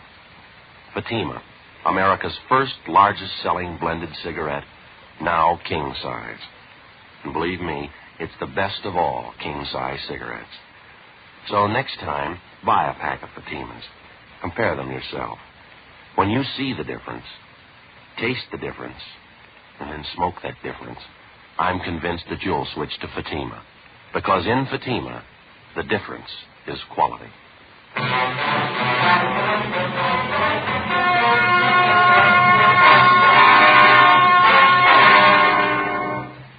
Emily Blair and Wesley Russell were tried and convicted on 3 counts of first-degree robbery and 1 count of kidnapping. They received sentences as prescribed by law. First-degree robbery is punishable by imprisonment from 5 years to life. Kidnapping is punishable by imprisonment for not less than 1 nor more than 20 years. 1 count of escape is still pending.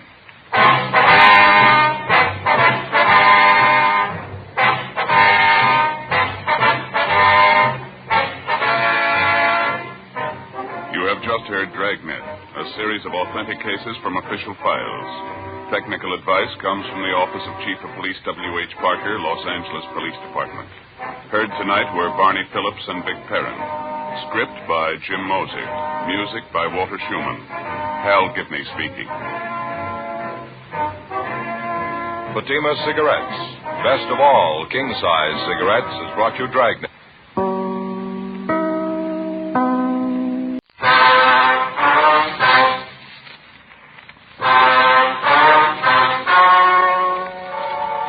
The story you're about to hear is true. The names have been changed to protect the innocent. Fatima Cigarettes. Best of all, king-size cigarettes brings you Dragnet.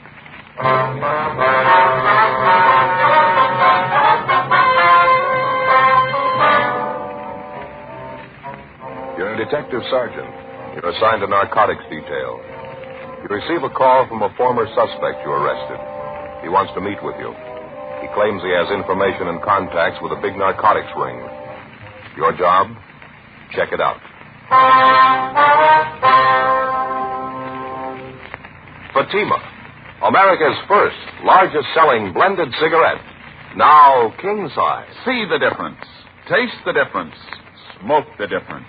And in Fatima, the difference is quality. Yes, you get all the advantages of extra length, plus Fatima quality, which no other king-size cigarette has. Fatima quality that gives you extra mildness, a much different, much better flavor and aroma. Definitely the best quality in its class, but the same price as the cigarette you're now smoking. So compare Fatima yourself today. When you see the difference, taste the difference, smoke the difference, you'll switch to Fatima. Because in Fatima, the difference is quality. Ask your dealer for Fatima in the bright, sunny yellow pack. Fatima, best of all king-size cigarettes.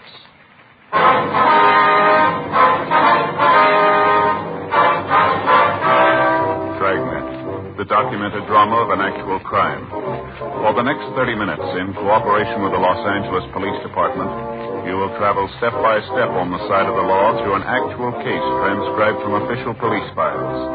From beginning to end, from crime to punishment, Dragnet is the story of your police force in action.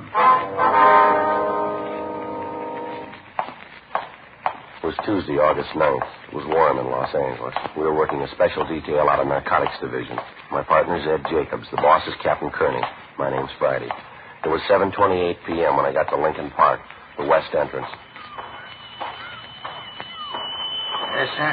Got a couple of bags of peanuts, please? Yeah, sure thing. 10 a bag, that'll be 20 cents. All right, thank you. Oh, thank you.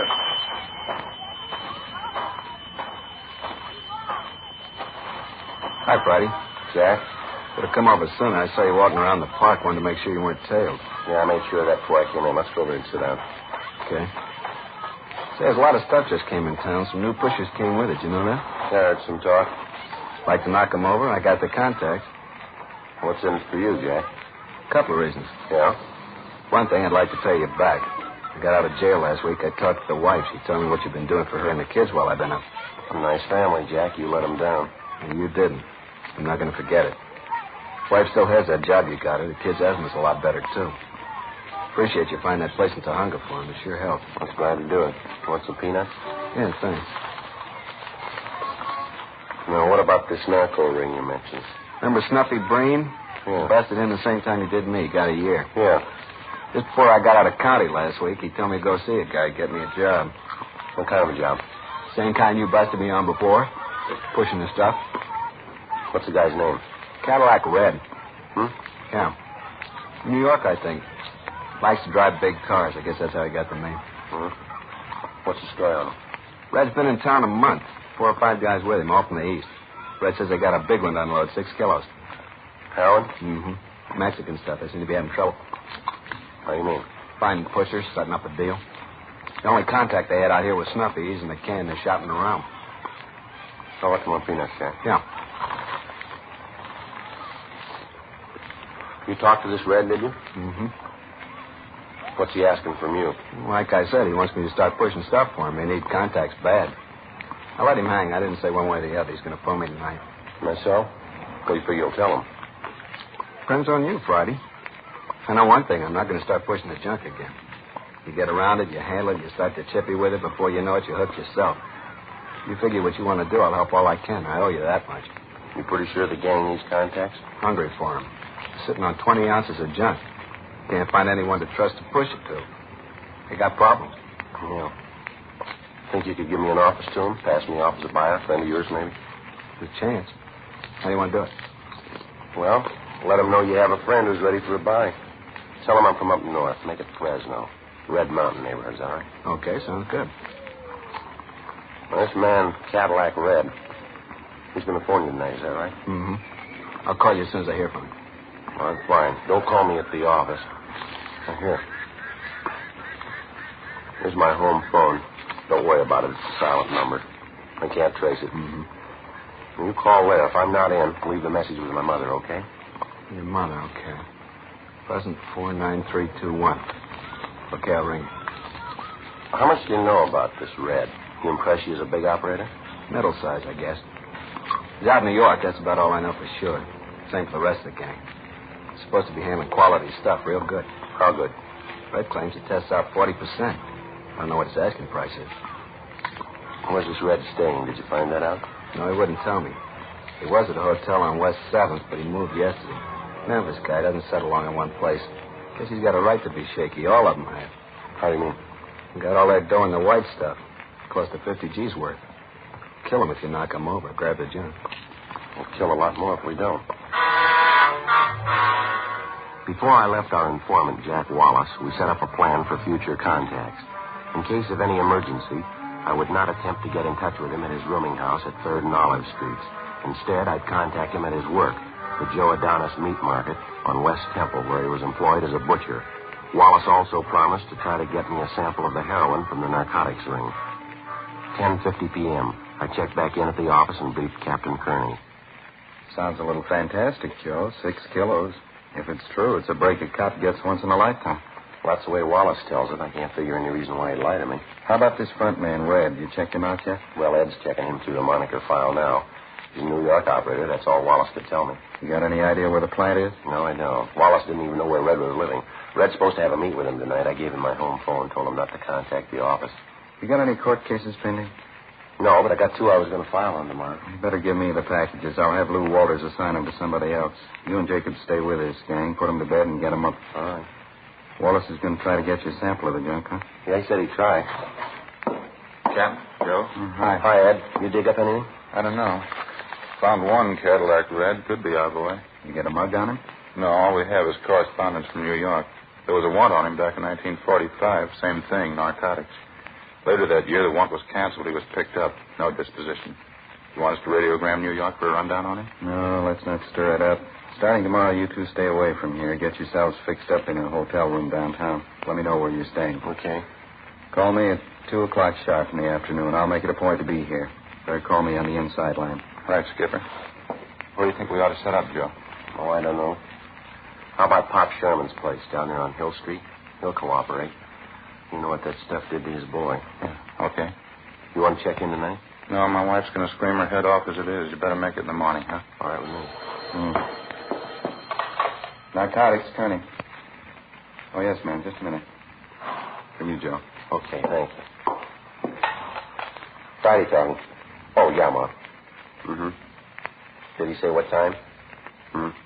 Yeah, okay. No, don't worry. I'll get a bite downtown and I'll be home. Yeah, okay. Bye. My mother, Wallace just called my home, left a message for me. Yeah? He had to meet with Red. He's got the sample.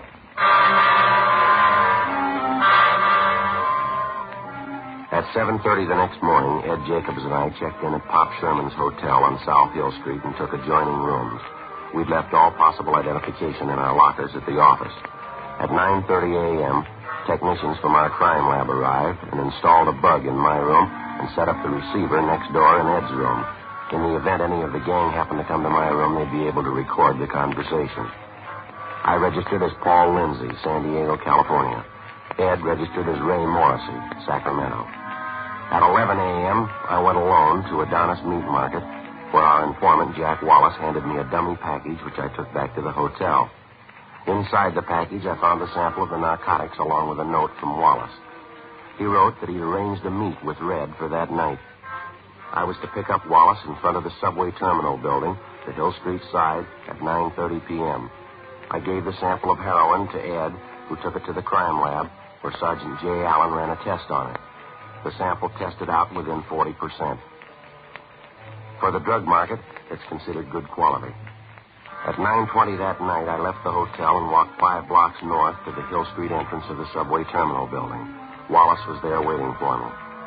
He said we were to meet Red at a hotel on West 54th Street. 9:47 p.m. We got to the hotel, went to a room on the second floor. This one here. Okay.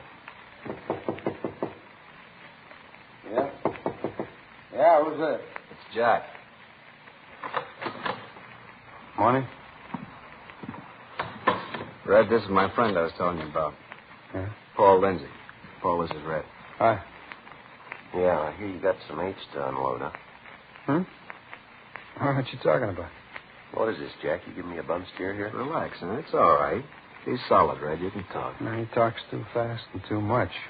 I'm here to do business. If you're ready, I am. If you're not, say so. I haven't got the time to play cozy with you. Oh, now, take it easy with you. Get along a lot better. Well, what do you want? Jack vouched for me. Isn't that enough for you? The guy who vouched for Jack's in the county jail. We haven't been able to talk to him. Where have you done business before? Well, I could ask you the same thing. Now, look, mister, we got one thing in common here. You got something to sell. Maybe I want to buy it. If we can't get together, let's forget the whole thing right now. You're not the only pusher in town. This chair over there. Why don't you sit down? I'll fix a couple of drinks. Jack can fix them. Let's find out if you and I can get together. All right. Same Paul, bourbon and water? Yeah. Well, how about it? How much you got to sell? Take it easy, huh? There's no rush. We can talk better over a couple of drinks. Well, maybe you got the time, mister. I haven't. How much can you furnish me with? More than you can buy from the looks of it. Hey, Red, you got any lemons? No. No lemon twist in it, Paul. That all right? Yeah, that's all right. Make it light, will you? Now, this junk you got, what's it test? It's the best this town's seen in a long time. It's 50% or better. Well, who you trying to con? My tester used your sample this afternoon. He says it won't go 40%. Okay. You know where you can get better? Paul, here you are. Red. Thank you. How about it, Lindsay? Do we do business? Maybe. Oh, who's playing cozy now? Well, if I do go, it won't be for standard price. Your junk isn't worth it. It's 40%. I don't care what your tester says. An ounce will cost you $400. No, not to me it won't. I'm not paying out good money for milk sugar. I want a big buy and I want quality, but not at $400 an ounce. Maybe we can work something out. Why get excited? Because I don't like chicken operators. I don't like stalling around. Now, if you got an offer, let's make it. Price is going to depend on a lot of things. How much merchandise you going to want? 20 ounces. I got customers up north. Have to have it for them the 15th of the month. Up north where? San Francisco, Sacramento. That's funny. We checked on that. Yeah? Yeah, the hotel you're at. You're registered for San Diego. Yeah, good address. I've never been there. I heard some talk about you. You ever work Fresno? Maybe. I take customers where I find them. 20 ounces, huh? At the minimum? For your stuff, yeah. Now, what's the price? I think we might get together. It's a pretty good buy. Might work out a discount on it. How much? 3 1/4 an ounce. I figure that's reasonable. Maybe you do. I don't. $2.75. I can't go better. If I didn't need this stuff right now, I wouldn't offer that. I'll split the difference. 20 ounces, 300 an ounce. You can't do better than you know it.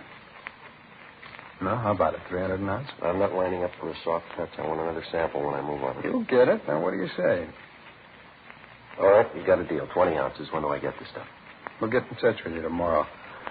Through Jack here. 6,000. You sure you got the money? I got it. Now, what's the setup? Tomorrow, you'll get the word. All right. If I don't hear by 4 p.m., I'll know you're gone hinky. I'll look up somebody else. You'll hear. How about it, Jack? You ready to go? Yeah, okay. See you later, Red. Jack? Yeah? You got a wife and a couple of kids. Mm-hmm. That's right. All right, Jack. Okay, fine. Why? Nothing. I'll talk to you later, Jack. 10:40 p.m. The informant, Jack Wallace, and I took a cab back downtown, and I dropped him off. I got to a pay telephone, called Captain Kearney and my partner, Ed Jacobs, and we set up a meeting. 11:20 p.m. The three of us met on a side street out in the North Wilshire district, and I briefed them on what had happened.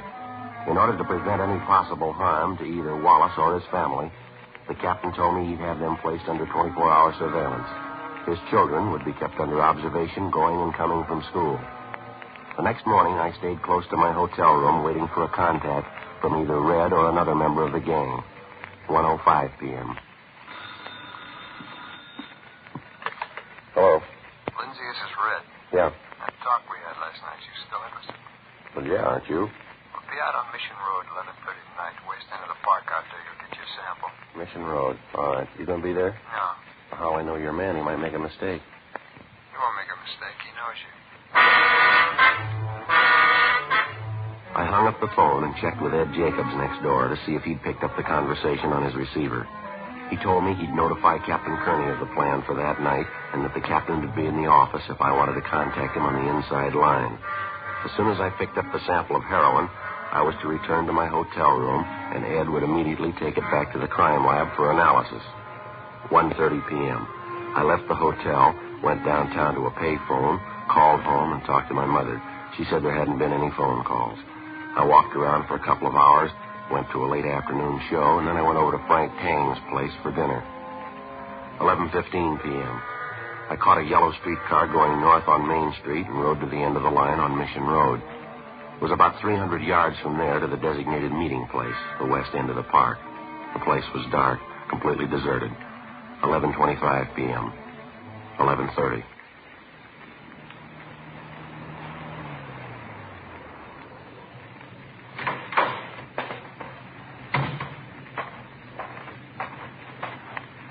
Lindsay?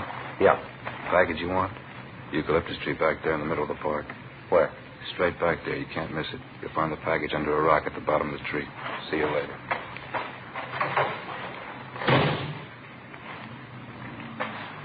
I started to cross the park.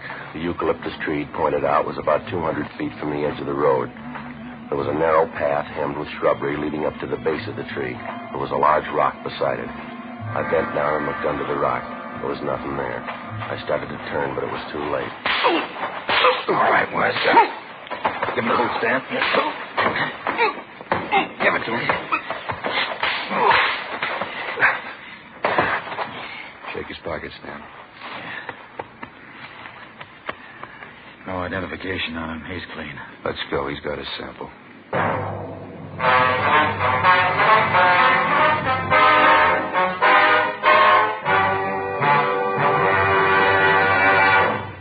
You are listening to Dragnet, authentic stories of your police force in action.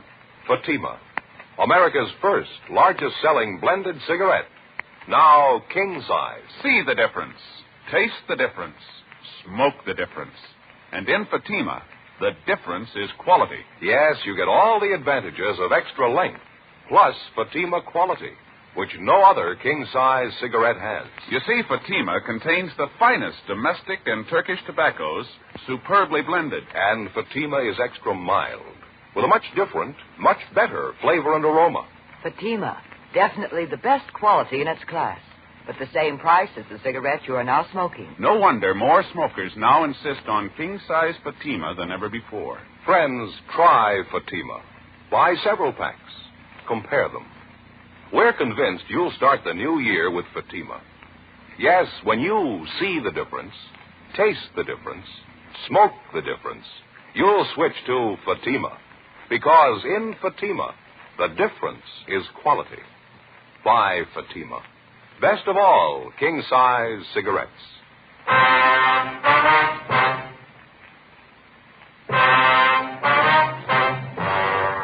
When I came to, it was a few minutes past midnight. The bruises on my face and head were beginning to swell. I felt dazed, sick to my stomach. I made my way out of the park and down the road to a public phone booth where I called my partner, Ed Jacobs. He came out right away and drove me back to the hotel. Ed put in a call to Captain Kearney, and he made arrangements to have a doctor sent over to examine me. He treated me for numerous cuts and bruises about the face and head and the upper part of the body. There were no serious injuries. At 10 minutes past 1, Captain Kearney called back and wanted to know if Ed and I could meet him at his home. He didn't want to take the chance of being seen around our hotel. Ed and I drove out to his house in the Silver Lake district. Come on in. Sit down. Yeah, thanks, Skipper. How do you feel, Joe? Well, my side hurts a little. Fair, I guess. Yeah, they really gave you a working over. Do you recognize any of them? Yeah, one guy. I don't know his name, though. What do you think, Skipper? Round up a whole bunch of them? No, that's not going to help any. Suppose we pick him up now. What do we got on him? A misdemeanor, battery, 30 days in jail, and they're out again. We're right back where we started. What do you figure's wrong, Joe? Think they got hinky? I don't know. I can't figure. I think you better take a couple of days off, go home and rest up, let some of those bruises heal. The whole thing could be blown to that time. The deal will be cold. If we're going to make it pay, I got to stay on it. How do you know they haven't made you for a cop? The deal might be cold right now. Yeah, it's possible. What other reason would they have for tamping you? How about your friend Jack Wallace? He might have a straight story. Ask him about it. No, I'll do better. I'll ask Red. Captain Kearney finally agreed to go on with the plan with the understanding that Ed Jacobs and another man from our office would have me under surveillance at all times. It was understood that I'd go back to Red's hotel room to see if I could pick up the loose ends. Jacobs and another officer would follow me to the hotel and remain within calling distance. 2:10 a.m. I got to the hotel on West 5th Street and went up to the second floor to Red's room.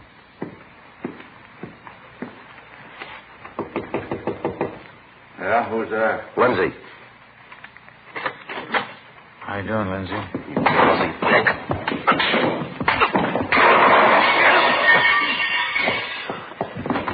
Hey, lay off, huh? I ought to break your back.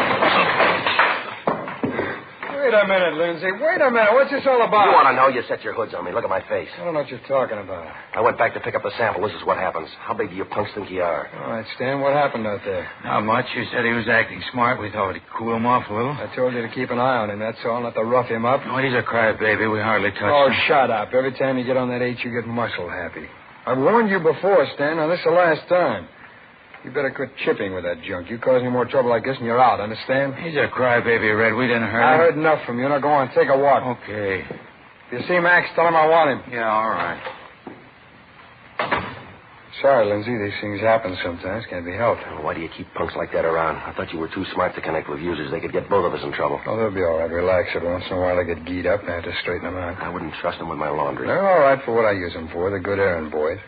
Can I get you a drink? No. All right, what about the stuff? You ready to move on the deal? I've been ready. I told you I needed the stuff to the 15th. How about tomorrow night? What's the matter with right now? Oh, now, you know better than that. I don't keep the plan around here. I'll call you at 8 o'clock tomorrow night. I still haven't got the sample. You don't need one. It's as good as the first one you got. Come on, what are you stalling for? I'm getting tired of this sample yak. If you don't want to buy, say so. You'll bring it to my hotel tomorrow night? No, I'll call you. I'll tell you where you can pick it up. 20 ounces, 300 an ounce, right? Yeah, no phony stuff. You keep your hands on the table, so will I. You deliver the merchandise, I'll pay the money. What are you worrying about? I trust you. Why can't you trust me? Yeah, sure I did. Look at my face. 3:05 a.m. I left Red and went back downtown to my hotel room. A few minutes after I got in, I heard Ed Jacobs and Lieutenant Lou Walters enter the adjoining room. I checked the hallway first, and then I went next door and briefed him on what had happened with Red. I told him I'd let Ed know about the time and the place of the meet as soon as I heard.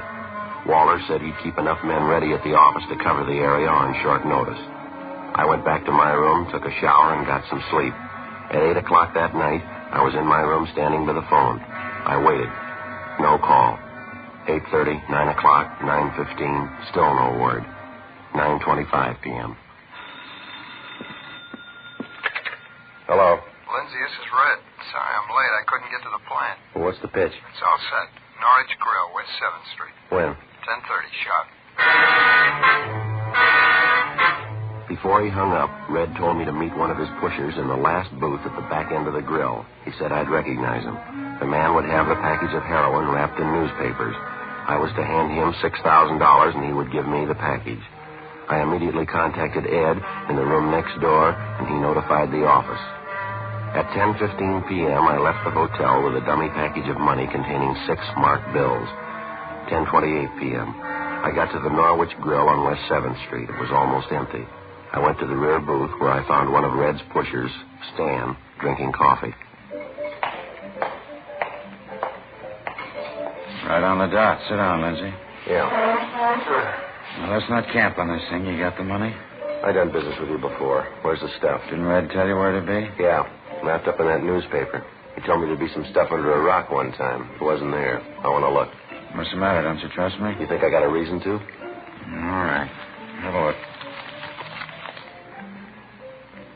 Here, you satisfied? No. Open it. All right. It's all there. I saw it made up. That enough for you? Yeah. Okay. You just made a deal. Yeah, what do you have? Coffee, black, piece of apple pie. All right. You? Coffee. All right.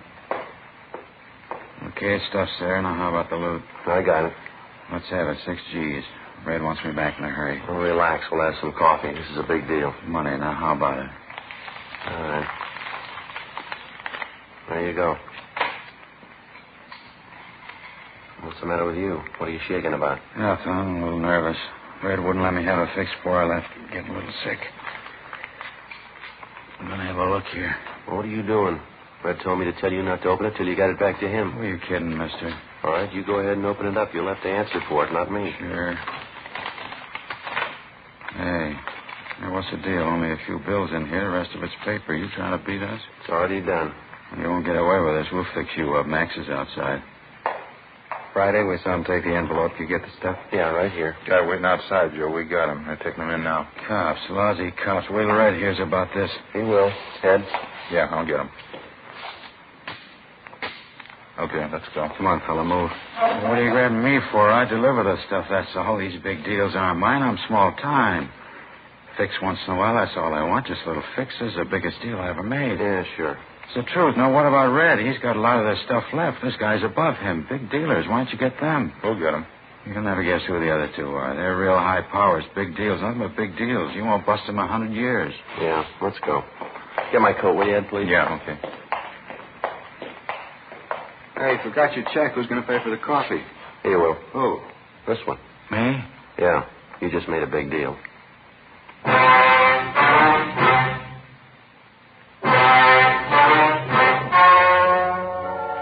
The story you have just heard was true. The names were changed to protect the innocent. On August 13th, the booking was made at the Los Angeles Police Department, Watts Substation, City and County of Los Angeles, State of California. In a moment, the results of that booking. And now, here is our star, Jack Webb. Thank you, George Fenneman. Friends, last year we were honored with thousands of letters from listeners all over the country. Letters telling us that you've bought Fatimas and you find them the best of all king-size cigarettes. Well, thanks to you and the many thousands of other smokers who have switched to Fatima. Now, if you haven't tried Fatimas yet, make this your cue for the new year. Next time, get yourself a pack of Fatimas. Compare them. See the difference. Taste the difference. Smoke the difference. And when you do, I'm convinced that you'll switch to Fatima. Because believe me, in Fatima, the difference is quality.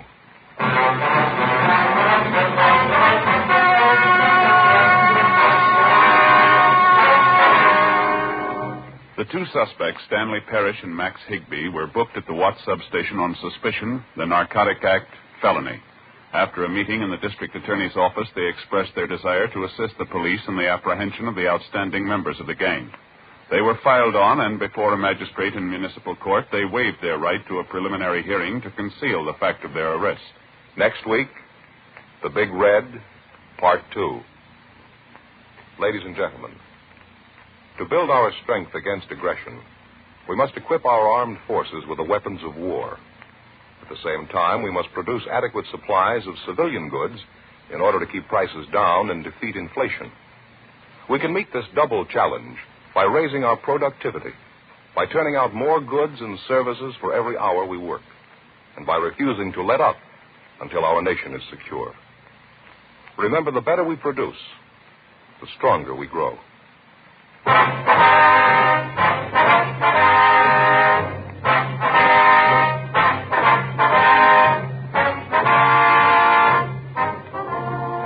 Just heard Dragnet, a series of authentic cases from official files. Technical advice comes from the Office of Chief of Police W.H. Parker, Los Angeles Police Department. Heard tonight were Barney Phillips and Stacey Harris. Script by Jim Moser. Music by Walter Schumann. Hal Gibney speaking. Fatima Cigarettes, best of all king-size cigarettes, has brought you Dragnet, transcribed from Los Angeles.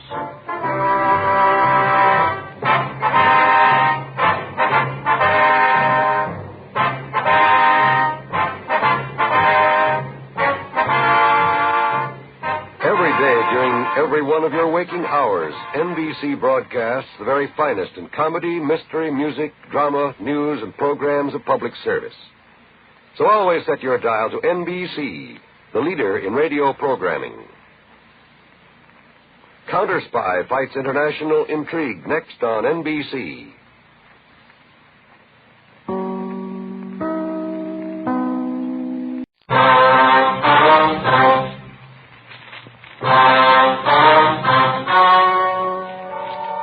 The story you are about to hear is true. The names have been changed to protect the innocent. Fatima Cigarettes, best of all king-size cigarettes, brings you Dragnet.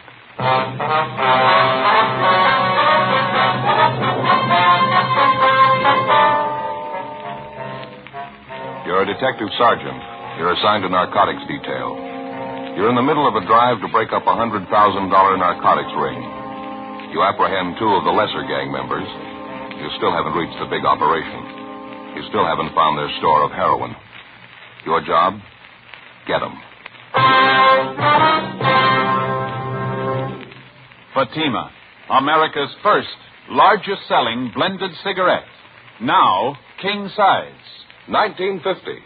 Fatima sales higher than ever before in Fatima history. 1951, another record year. Fatima sales up and up. Why, in 1 month alone, Fatima sales were up 110%, coast to coast. Friends, for your smoking in 1952, insist on Fatima.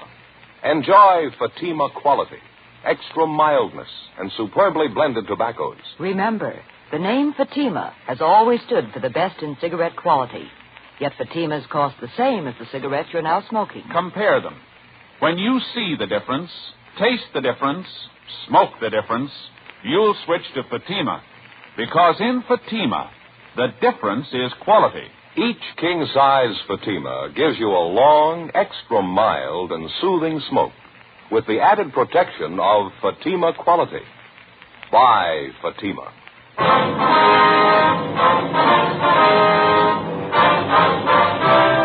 Dragnet, the documented drama of an actual crime.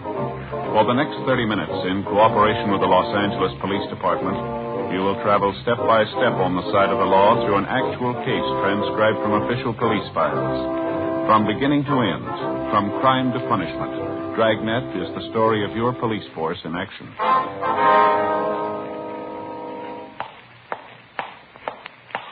It was Sunday, August 14th. It was cool in Los Angeles. We were working a special detail out of Narcotics Division. My partner's Ed Jacobs. The boss is Captain Kearney. My name's Friday. It was 1:23 a.m. when I got to 5th and Ceres, southwest corner. Hi, Joe. Ed, Captain, you been waiting long? Just got here. All right, Jacobs. Okay. Where'd you finally book in the two of them? 77th Division, substation watch. Harris here is willing to cooperate. Told us everything he knows about the gang. Well, I'm glad you feel that way, Stan. You won't regret it. Yeah. What's the matter? Hope it helps. If Red and the other guys find out about it, it's going to be rough. They're not going to find out from us. We're heading out for East Hollywood, Joe. Apartment house out there. Parrish says that's where Red makes his pickups. Whereabouts is that, Stan? I don't know the address. I know the neighborhood, though. I'll recognize the place when I see it. How you feel now, Stan? Any better? No, lousy. Sure could use a fix about now. Sorry, Parrish. Can't help you there. How you going to handle this thing, Captain? I mean, picking up Stan and Max Higbee. You figure we can keep it quiet? The newspapers are going to cooperate. They're not going to print a word about it. I'm going to handle the court work. Stan and Max are going to waive their preliminary. Ought to give us 5 to 6 weeks of quiet if we need it. If we can't reach the rest of the gang by then, we'll never reach them. Sure feel lousy. Sick. I never tried to kick the habit before. How long does it take? Well, it all depends. How bad are you hooked? Oh, not bad. I'm just chippy with it. Not more than a cap a day. Where do we go now, Stan? Keep going straight? Yeah, straight ahead. Turnout's not for a while yet. Well, how do you figure it from here on in, Captain? What do I do about Red? Well, you're going to have to con your way through. I had the crime lab fix up a dummy package for you on the seat there. Uh-huh. Has the same wrappings as the one the real stuff came in. Package Stan gave you in the restaurant. You take it back to Red and scream your head off. Yeah? You tell him you got the package from Stan and Max and you paid him the 6 G's for it. You opened it up and found it full of powdered sugar. Read 'em off. Put it on big. You got a gun? No, I haven't. I checked it in my locker when I started on this thing. All right, take mine. Okay. Make it heavy. Pretend you're going to gun him. What if it doesn't work, Skipper? That's taken care of, too. There'll be a couple of men down in the street, Joe. If you get your back to a wall, break the window. They'll come running. Okay, I'll give it a try. You think Red's still at his hotel, Stan? Sure. He's probably waiting for me and Max. Anybody with him, you think? No, I don't think so. All right. Ed, I wonder if you'd call my mother the first chance you get. She might be a little worried. Don't have to. She called the office before we left. Oh. I think I convinced her everything was all right. Oh, thanks a lot. Come. That's it. We'll let you out at the next corner. Head back for the hotel. Right. Good luck, Joe. Right, Ed, thanks. How about it, Parrish? Anything else you can give us that might help him? I don't know. It's going to take a lot of front. Only one way you can get that. Yeah? You better get yourself a good fix.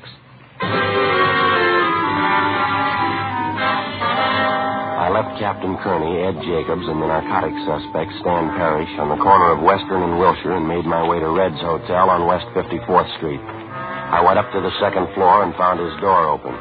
I walked in. Red was sitting in an overstuffed chair next to the radio, listening to the police calls coming in.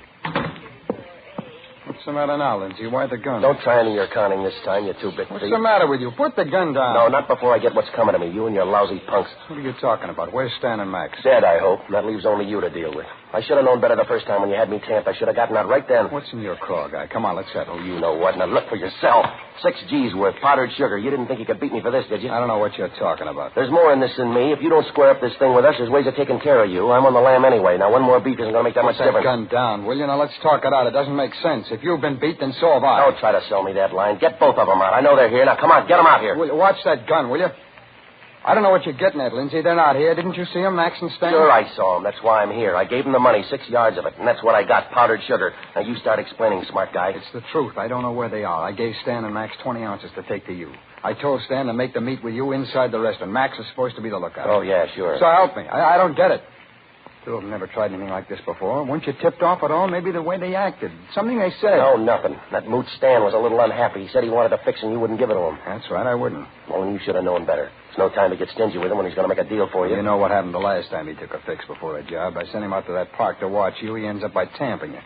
I'm leveling with you, Lindsay. I think we've both been taken. I still don't get it, though. I can't understand why they'd run out on me. Now, look, I haven't got the time to draw you pictures, mister. All I know is my dough's gone and you haven't delivered the stuff. Now, you get with it. Now, wait a minute. How do I know for sure? What? How do I know you didn't get the real merchandise and you took care of Max and Stan? How do I know you didn't build a frame? Oh, sure. That's why I'm back here. I got 20 ounces free and I want another 20. I met those mooches of yours and took care of them all by myself. Now, that makes a lot of sense, doesn't it? Mm-hmm. Now, get off it, Red. You're not going to poor mouth me out of this. I paid my 6 G's and I want the merchandise. Full 20 ounces and I want it right now. You're crazy. I can't do that. You have to give me time. We don't keep this stuff here. It isn't mine in the first place. What are you handing me? It isn't.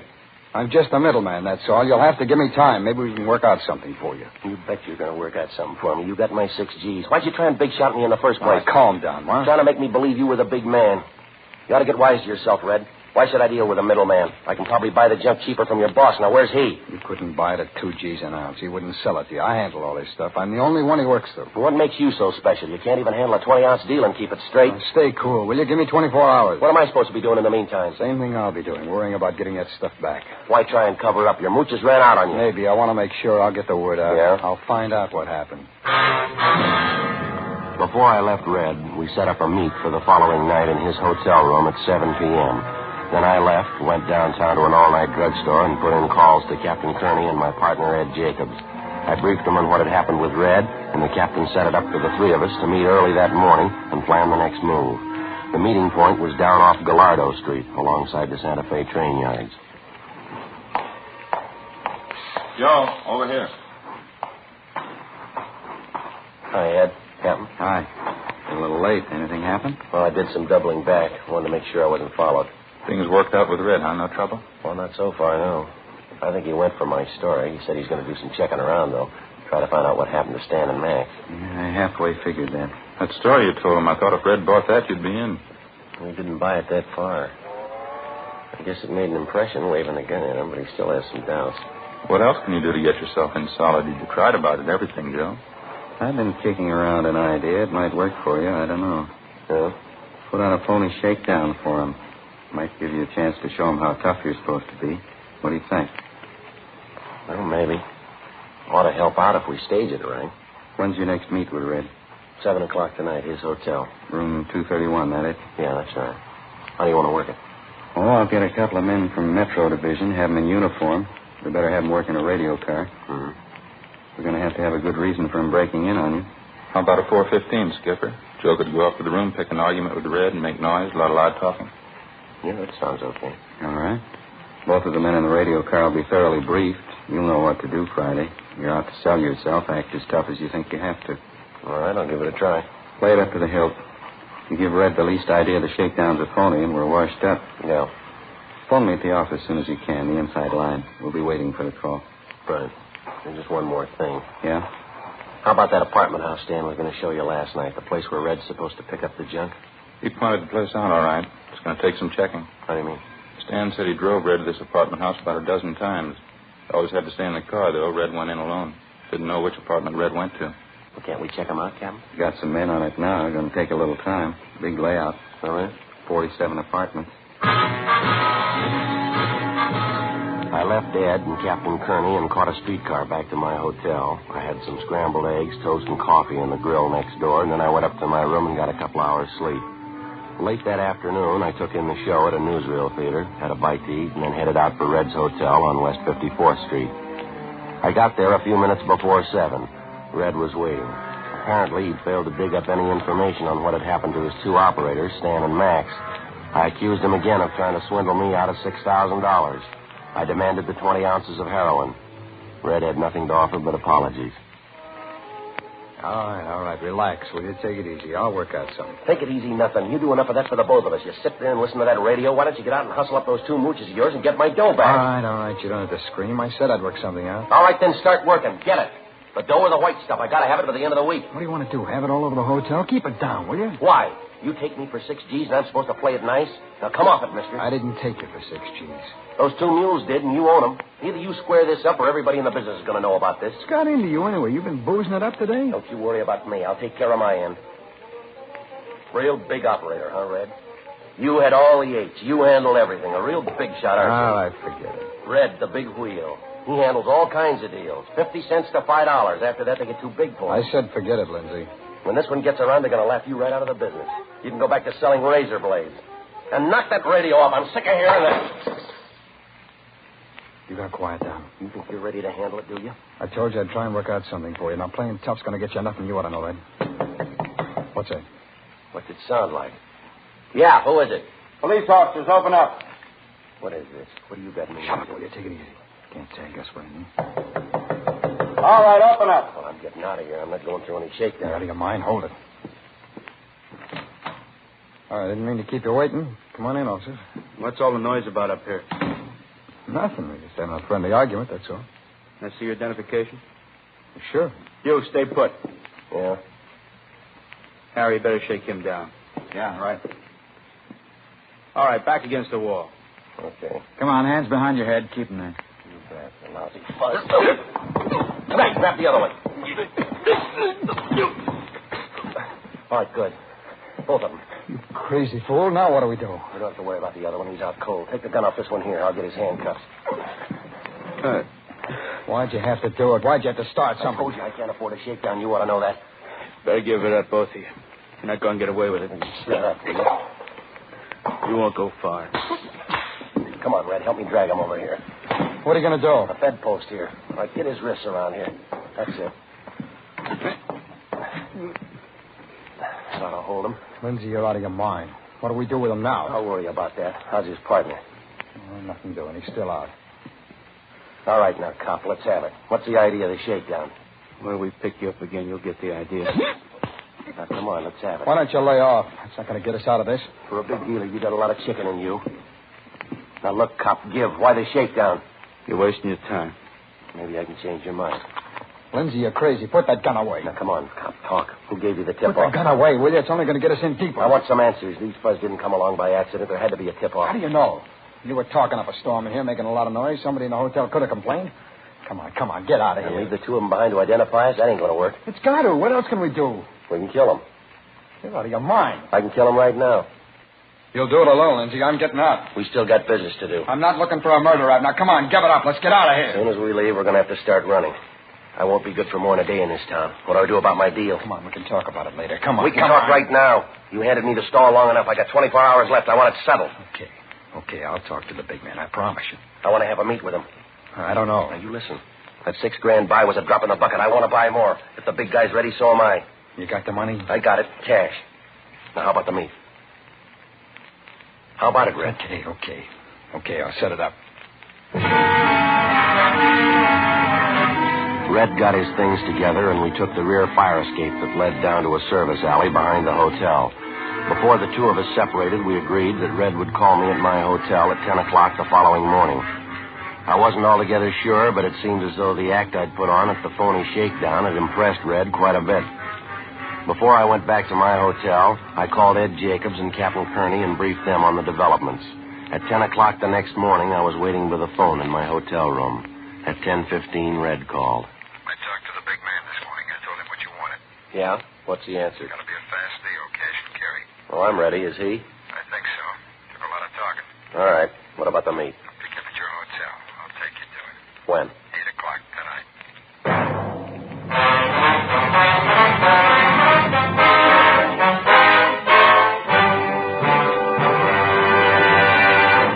You are listening to Dragnet, authentic stories of your police force in action. Fatima, America's first largest-selling blended cigarette. Now king size. See the difference. Taste the difference. Smoke the difference. And in Fatima, the difference is quality. Yes, you get all the advantages of extra length, plus Fatima quality, which no other king-size cigarette has. You see, Fatima contains the finest domestic and Turkish tobaccos, superbly blended. And Fatima is extra mild, with a much different, much better flavor and aroma. Remember, the name Fatima has always stood for the best in cigarette quality, yet Fatimas cost the same as the cigarette you're now smoking. Friends, compare Fatima yourself today. When you see the difference, taste the difference, smoke the difference, you'll switch to Fatima. Because in Fatima, the difference is quality. Each king-size Fatima gives you a long, extra mild and soothing smoke, with the added protection of Fatima quality. Buy Fatima. Best of all king-size cigarettes.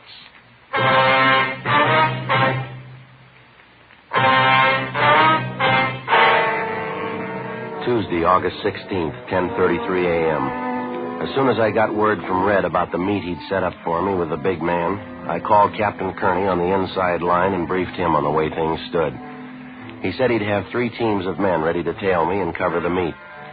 They'd work alternately in 3-way radio cars in order to reduce the risk of discovery to the minimum. He also told me the check of tenants was continuing at the East Hollywood apartment house, where Red apparently was picking up his supply of heroin for distribution. So far, the detail of men assigned to the job had failed to uncover any definite leads. At 8 minutes past 8 o'clock that night, Red picked me up at my hotel, and together we drove out along Alhambra Avenue. We parked alongside the edge of a private golf course just north of the Ocean Highway. Smoke? Okay, thanks. Got a match? Yeah.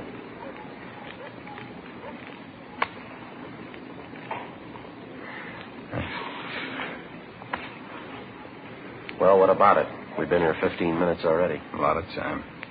Feels like this. The boss doesn't like to hurry things. Yeah, well, maybe he ought to get with it. Relax, will you?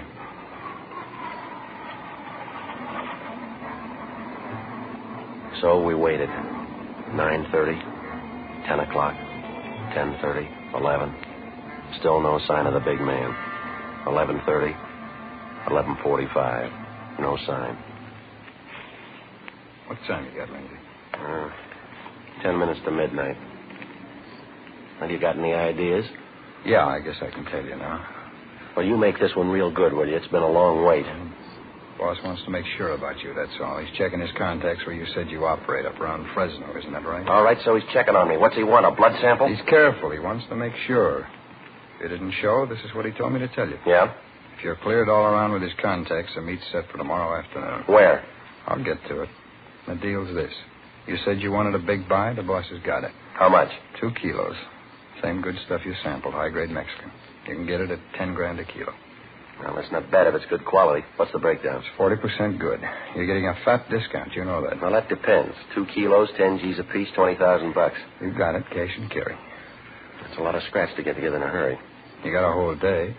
No dough, no junk. All right, I'll get it. Where's the meet? Out by South Pasadena. They're holding a big flower show in the neighborhood. You'll meet him there. Contact me for the time. Yeah. When'll it be? When do I meet him? When you got to 20,000. 11:15 p.m. Red drove me back downtown and dropped me off at 4th and Main. Before we separated, he told me he'd call me early the following afternoon regarding the time of the meet with the big man, providing I had the $20,000 for the narcotics buy. 1 a.m. After stopping off at a cafeteria and then a coffee counter to make sure I wasn't being tailed, I got to a public telephone, put in a call to Captain Kearney. South Pasadena, a flower show sometime tomorrow afternoon, that right? Yeah, that's it, Captain. All right, we'll cover it all the way. Well, how about the money? What do you think? You got a little with you, haven't you? A little, yeah. Okay, fake it the best way you know how. We'll be around. As soon as you make sure the guy has the junk with him, pass the signal, we'll move in. Right. Something else. You get any lead at all on the big man tonight? No, nothing. How about you? Good piece of luck. I think we got him spotted. Before he hung up, Captain Kearney told me that the careful screening of tenants in the East Hollywood apartment house pointed out to them by Stan had netted a couple of prime suspects. They were an elderly couple, a Mr. and Mrs. Thomas Leslie. Besides the fact that he had a narcotics record in the East, Mr. Leslie operated a second-hand bookstore on Beverly Boulevard, which apparently was being visited often by known narcotics peddlers. Early the following afternoon, Red called me at my hotel room, and I told him I had the $20,000 for the buy. He picked me up at 1:45 p.m. I flashed a stack of money containing mostly $1 bills, and he seemed satisfied. He drove me out to the site of the flower show in South Pasadena, a large glass-domed conservatory just off the Arroyo Seco Freeway. Let's head back this way, huh? Yep.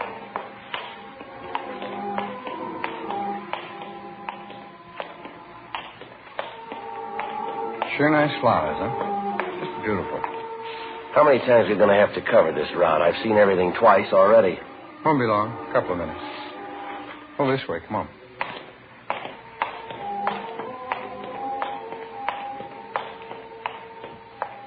Yeah, they're sure pretty. Look, I don't get any of this. If we got business, why can't it be in private? This your big man's idea of a joke? It's protection, Lindsay. He's got to be careful. I guess he figures this is the last place they'd look for him. If we make another round of this place, we'll stand out like a sore thumb. Oh, relax. You'll make the buy. Coming up right now. What? Come on, follow me.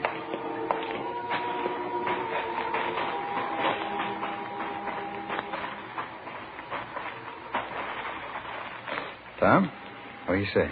Oh, hi, Red. What do you think of my gladiola entries? Those up there. Can you say they're beauties? Yeah, they're real great, Tom. Took me 3.5 years to get blooms like that. South African species, you know, the Chelsea type. Raised them right in a little greenhouse back of our place. Huh? You see, the scarlets and the whites, those are mine.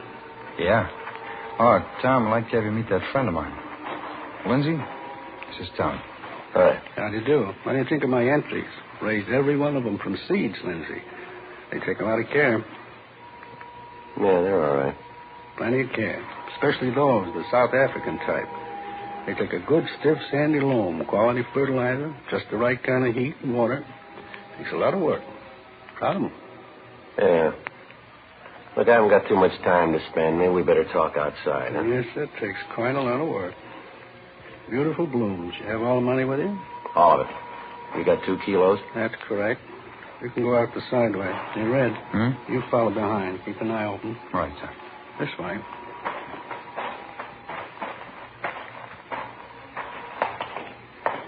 Sorry for the delay. It's necessary sometimes. Yeah. You came out with Red. You double-checked you weren't followed. I double-checked. I've been doing business longer than Red. Maybe we can make it a permanent tie. Out here.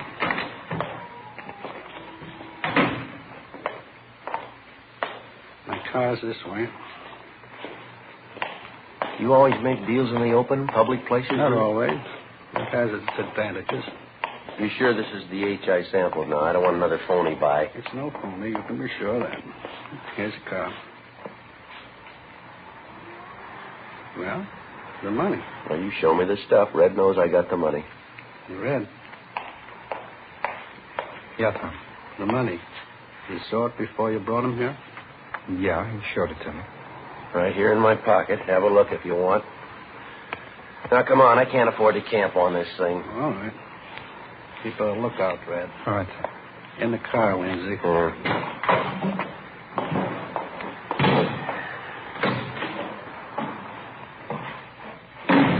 There. Under the dashboard here. I always find that's the best place. You have a car, of course. I'll go back with Red. All right. There you are. 2 kilos. Now the money. What about breaking the package? How do I know it's not more powdered sugar? Of course it's not. Wait a minute. What is this? Those men coming up to the car. Take it easy, mister. I'm getting out of here. Let go. Come here. Let go. No. All right, Joe, I got him. Hold him, Ed. I'll shake him down. We got the other one. Red. No trouble. Good. Okay, he's clean. Red. Stupid Red. I should have known. Joe, good work. Stuff all there? Yeah, 2 kilos. You want us to take him back in our car, Skipper? All right. We'll take in the other one. Meet you at the parking lot gate. We'll follow you in. Right. All right, mister. This way. Look, let me ask you a favor. Won't take a minute. Yeah? Let me call my wife. I want to let her know what's happened. I want her to come out here and get my flowers. I got some valuable plants in that show. That'll be taken care of. Your wife couldn't make it anyway. She was picked up an hour ago. No, couldn't be. What's going to happen? Every dollar I own, all my merchandise, 2 kilos, best quality, all of it. We'll take care of that. Come on, let's go. All I got, those beautiful plants. You can do that much for me. Let me go back and get my flowers. They're prize gladiolas. It won't hurt anything, will it? Just let me take some with me. Just a few till I get back. Why bother? They won't last that long.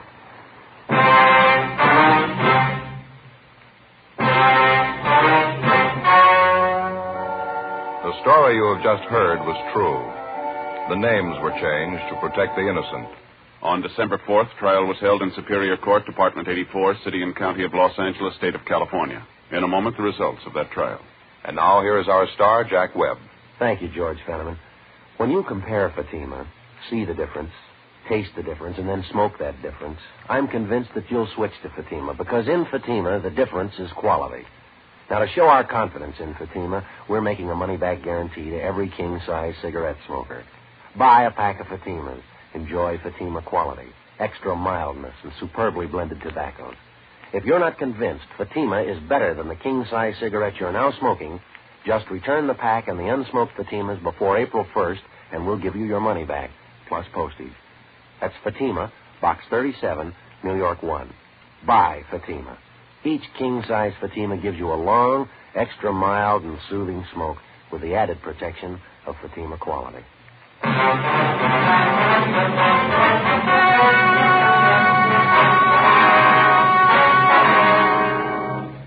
Thomas Leslie and William Red Forrester were filed on in the district attorney's office for violation of the State Health and Safety Code, Section 11,500. Both men were tried in Superior Court and found guilty of the charge. The violation carries a penalty of imprisonment in the state penitentiary for not less than 5, nor more than 10 years. Because of their cooperation in the investigation and apprehension of the narcotics gang ringleaders, Stan Parrish and Max Higbee were given 1-year sentences in the county jail with 5 years probation.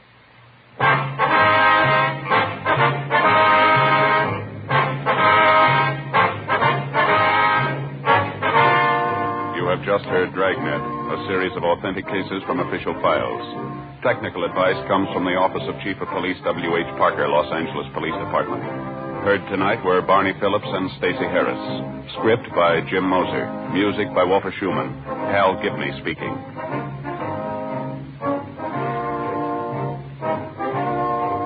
Fatima Cigarettes, best of all king-size cigarettes, has brought you Dragnet, transcribed from Los Angeles.